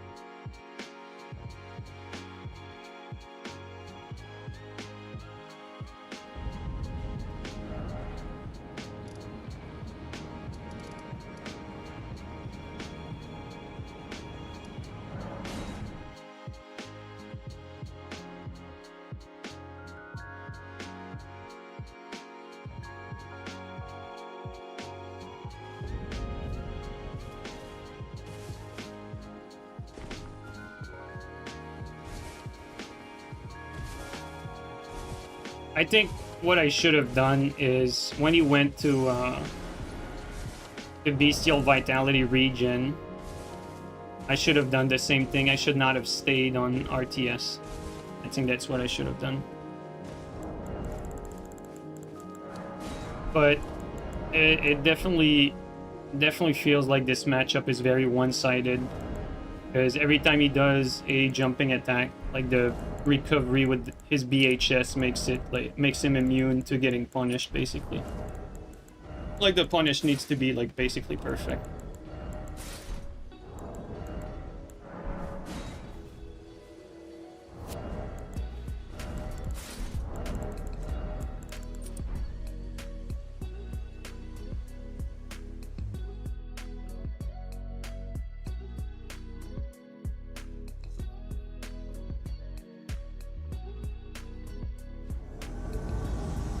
I think VHS is the best Ash on every weapon, to be honest. Maybe you're right. Maybe you're right, honestly, like... Could be.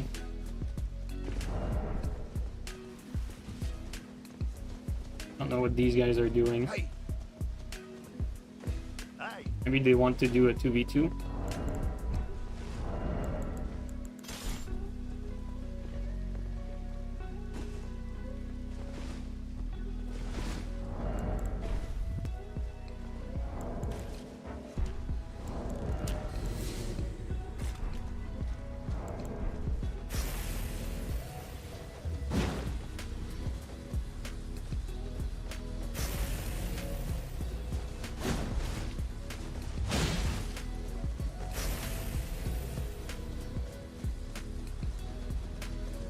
I was about to say, I think this guy actually knows what he's doing.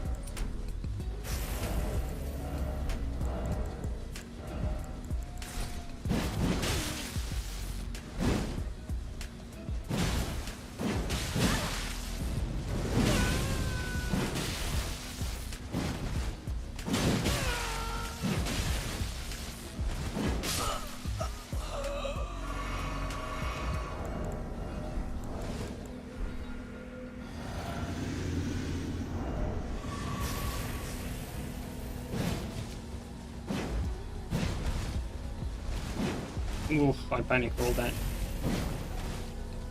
Pretty bad fight so far, it's just whiffs.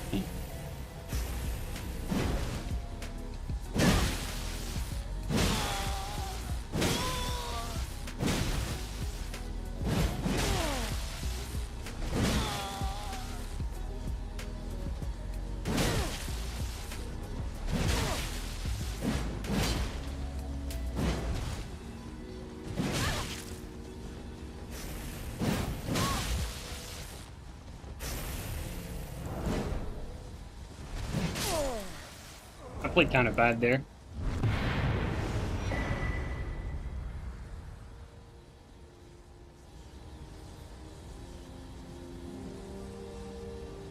Yeah, I think you're right. Like, to an extent still, I think you're right.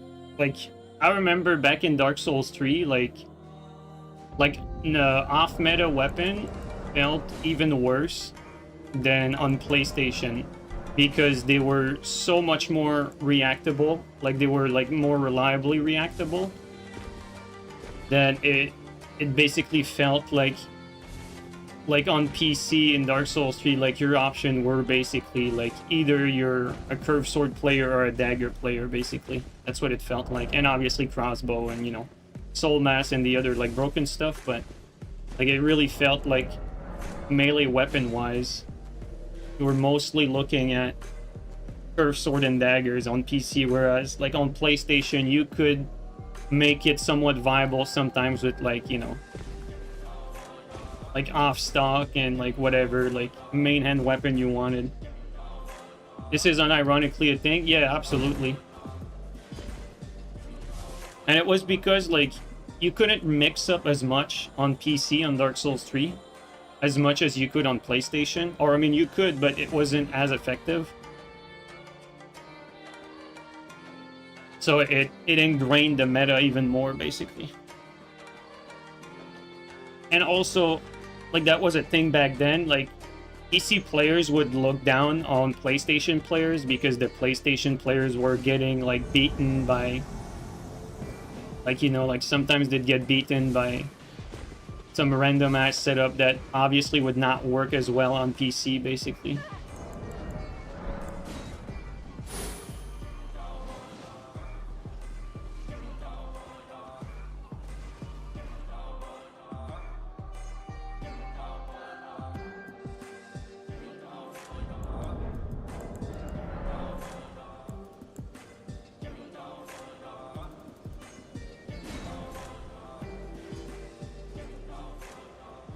When Marco was clearing PSN tourneys with KGS. To be fair, he did play KGS on PC, and I think he cleared a lot more people than they would have liked to admit.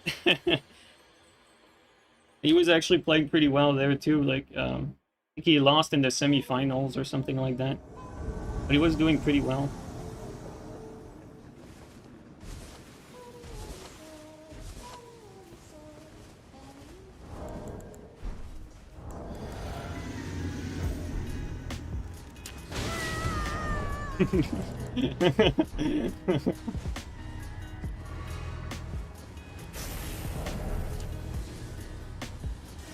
Okay, so here the issue is jump attacks.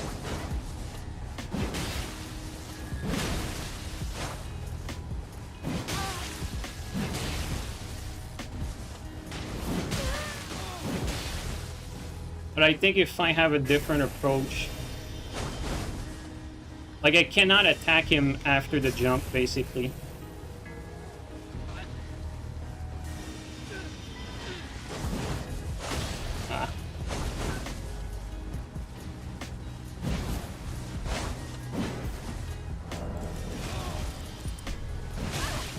God fucking damn it.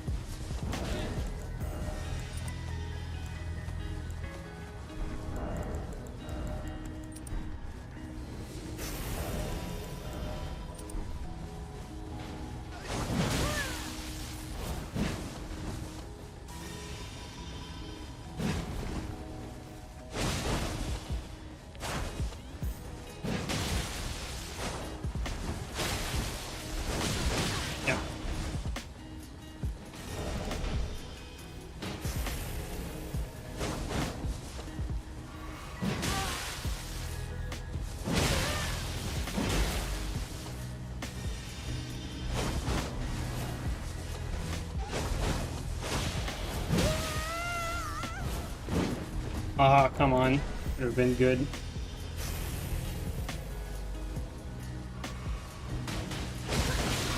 I misjudged that.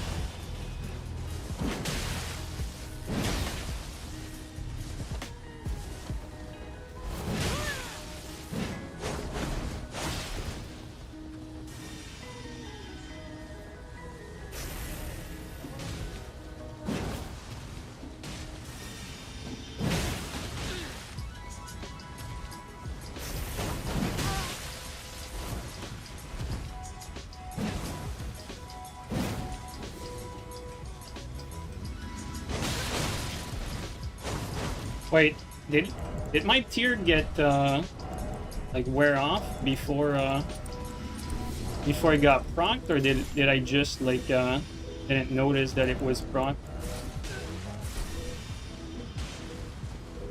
I wasn't paying attention. I love how it's a battlefield with like two parties at the same time.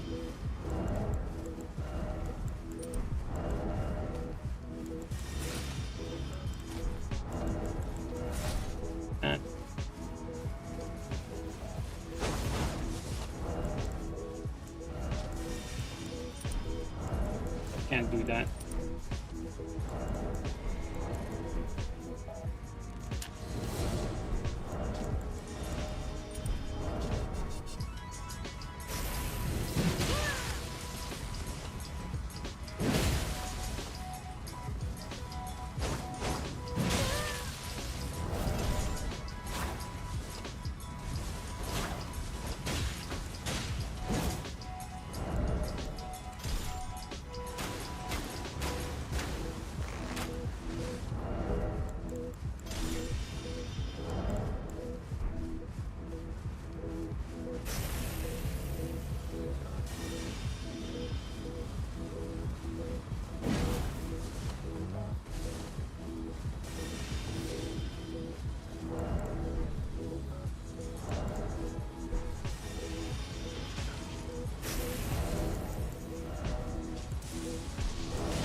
I think I deserved that one, to be fair. Even though it went down to the wire again. I think I was the one. I think I was the most deserving player. It's a very difficult matchup, but we did a lot better than the first time around, that's for sure.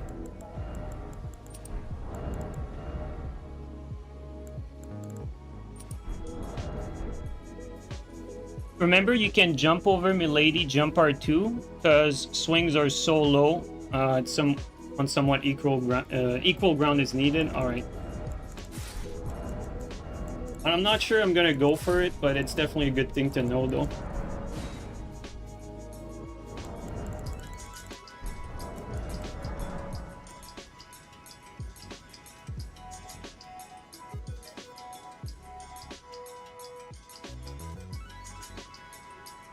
My tier was gone before. You mean he took my tier? Okay, so we both took each other's tier. Okay, so I wasn't sure if the physic wore off, or if he took my tier. Like I was too focused that I wasn't paying too much attention to that.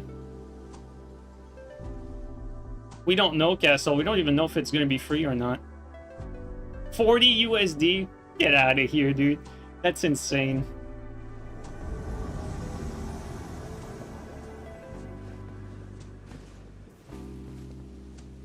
I mean, at this point, we don't really need to wait for someone else. Like, Green and I can just go and fight.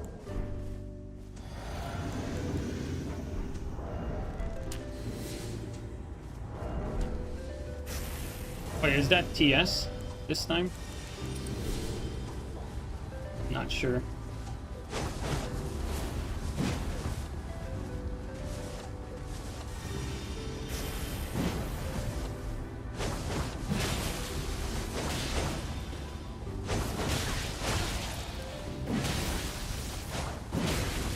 Wow. We can't do R2s out of that. Like, we took so much damage here from things that could have been avoided. It's puts ourselves into quite the bad spot. Oh wow, we blocked that. Interesting.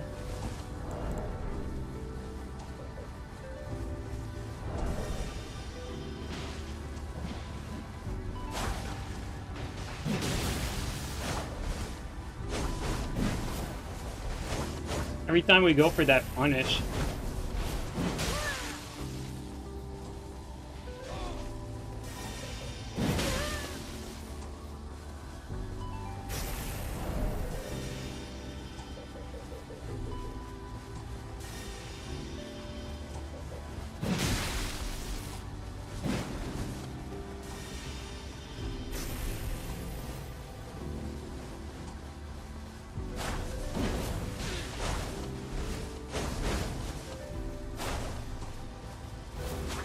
Great game.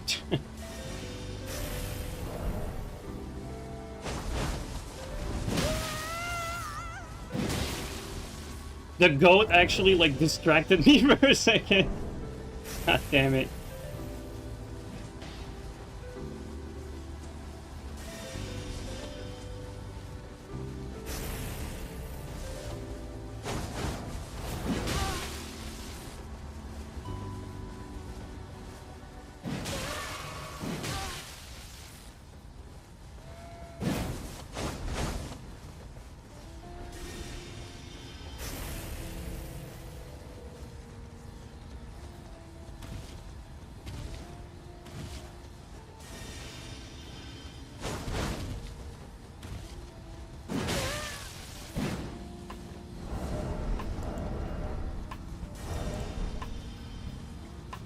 Now it's the hard part.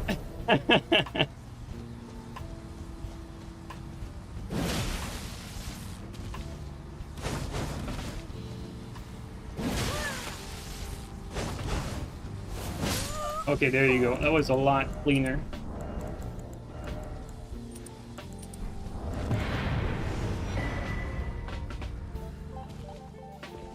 Crazy plays by the goat. Yeah, the goat just went fucking rolling between us while we were fighting.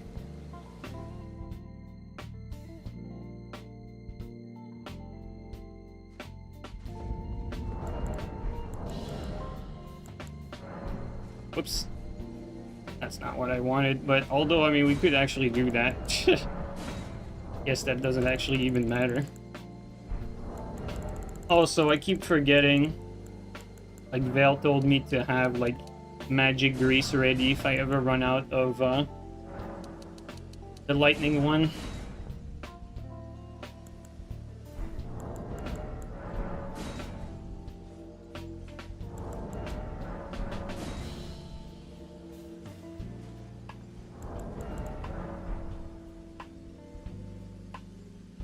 Magic grease is edgier. I will agree. I think magic grease looks the coolest out of all the greases. But, you know, I'll still go lightning.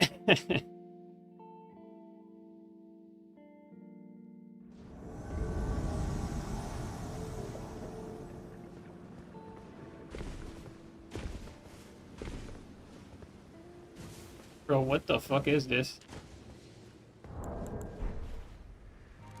There's someone else? No, he's alone. Alright. Okay, he's latent.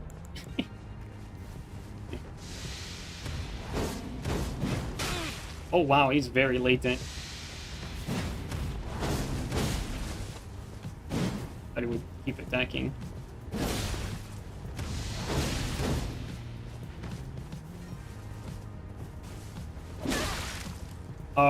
I'm an idiot. I need the bull goat here.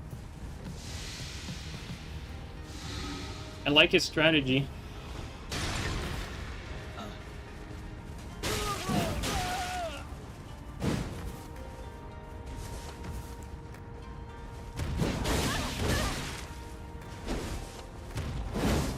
Oh, Elden Ring.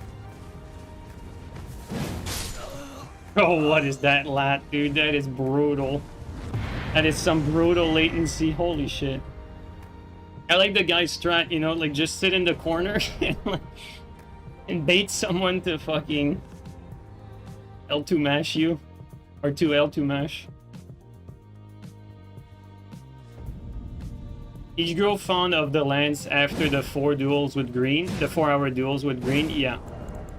Like, after those 4-hour duel, like, what I liked about the lance, which is kind of funny, because it's not even a fucking thing anymore. What I liked about it was that you could keep priority with the R2. And I felt like keeping priority with the R2, like, gave, like, much more options to, like, what you could do as far as aggression. But, like, recently, like, Green and I, like, you know, we fight pretty much almost every stream, so... Like, recently... Like, when Green and I fought a Lance Mirror with BHS, we realized that it was bad to do this R2 now, because the other guy can just reverse BHS you. And so, that kind of disappointed me, because now, like, you don't really keep priority with these R2s anymore, because it's like a 50-50. Like, if you don't do R2, the opponent can R2 you out of them getting stunned. So like imagine like, you know, you're the guy getting hit, you get hit, and then you R2 out of stun. And so no matter what my opponent is, like, you know, no matter what you get as far as attacks, you can R2 out of it unless it's R2, R2. And so every time you hit someone with that R2, they can either R2 you out of its stun or reverse BHS you. And so it's like a 50-50. So you get punished by getting into a 50-50 by hitting them. And so the only thing you can do that's safe is like back off and like, you know, go for a punish if they actually commit to the R2. But like realistically, it's not really a good play, because if they go for the reverse BHS, well, they're not going to just reverse BHS when nothing's happening. They're going to wait for you to R2 again to reverse BHS. So if you don't do any attack, they're not going to reverse BHS, and they will have escaped pressure from you landing an R2 on them. So it's just a bad situation.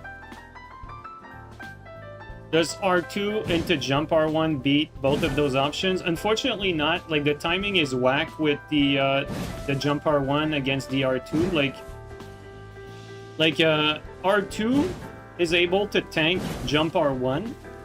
And so what's happening most of the time is like R2 will trade with the jump R1. So it's just the unfortunate reality. Actually, now that you mentioned this though, kind of curious. We tried the other day like to like have our hitbox do 360 with the R2. It was possible, but too tight to be any usable. I think it should be a lot easier with jump, right? Maybe not. Okay, maybe.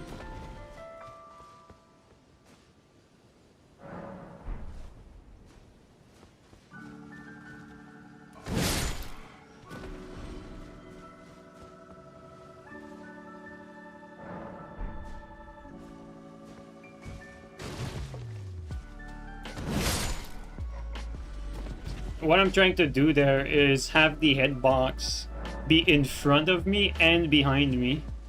That's what I'm trying to do there. Like that. Like, I know it's possible. I just want to see like how reliable it is to do it like every time. Like, you see there, like I missed it. It seems a lot easier to do with the jump attack than the R2, that's for sure.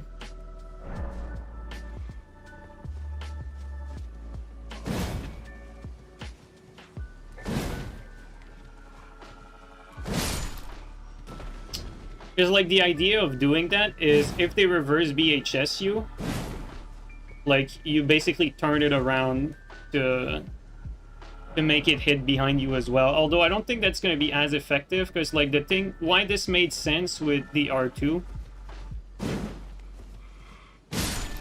Why this made sense with the R2 is that the active hitbox is longer with the R2 than some of these other attacks, so it made sense with that. I think when you jump like that, like you're just gonna get traded into an R2 though. That's just the unfortunate part. Like the other thing that you could do, like after landing an R2 that we kind of explored quickly the other day, is that you can do R2 into like soft swap dagger R1, and they can't, like, even if they R2 out of its stun, like you'll be able to roll out like before that, or even fucking better than that. If you have fucking BHS on that dagger, you could like you could do that. Actually, let me equip it so that we get an actual example.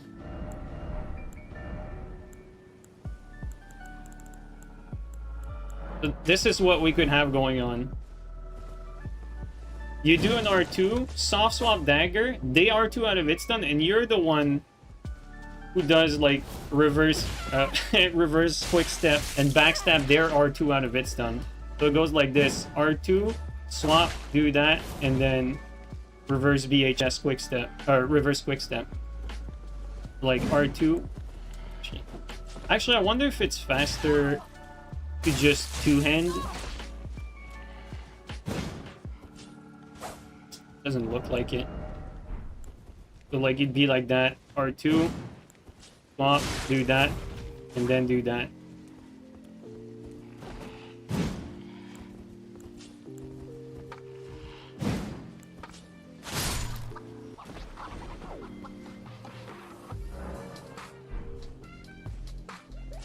Also because they reverse BHS the R2 on reaction, yeah, that's the issue. The other thing that I thought about that I have not actually tried is you R2 into like a sideways spin slash so that the spin slash hits them, you know, early and hits late behind you. As you know, like you turn to the side like that and then you hit both in front of you. If this guy can stop grabbing me. It hits like in front of you like that, and it also hits like behind you like that. So that way you protect yourself against both the reverse BHS and the R2, because spin slash on lance will break the R2. At least it should. Hope it does. Maybe I've just never seen someone tank it and it's tankable, but I don't think it's tankable. Usually this should stun it. The only problem is that that spin slash does very low damage, and you're not going to be able to do the full thing. Because doing the full thing, they'll be able to like roll backstab you guaranteed, because you can tank it. And in a lance versus lance matchup, both players are going to have the poise to tank it. So you're only getting like a little bit of damage out of doing that. So it's not like the greatest option.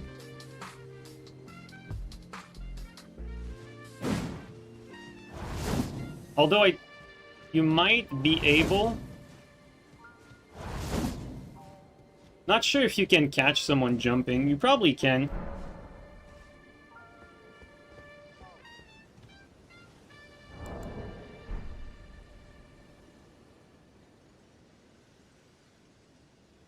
But yeah, that's basically that. But on that note, guys, I told my girl I would do like 2-hour stream. We went a little bit over that, because she was actually making dinner before I started streaming. So guys, thank you so much for coming by again. We've been doing a little bit more streams recently, and I'm probably gonna keep that pace going. I really appreciate you guys coming by. Unfortunately today, not a lot of people invading, so we couldn't really do like try-hard 2v2s. It was mostly like just dueling green. But anyway, guys, I really appreciate you guys coming. As always, take it easy, guys, and have a good rest of the evening. Let's see who's on right now that we can raid. Alright, Fuji's there. Raid Fuji.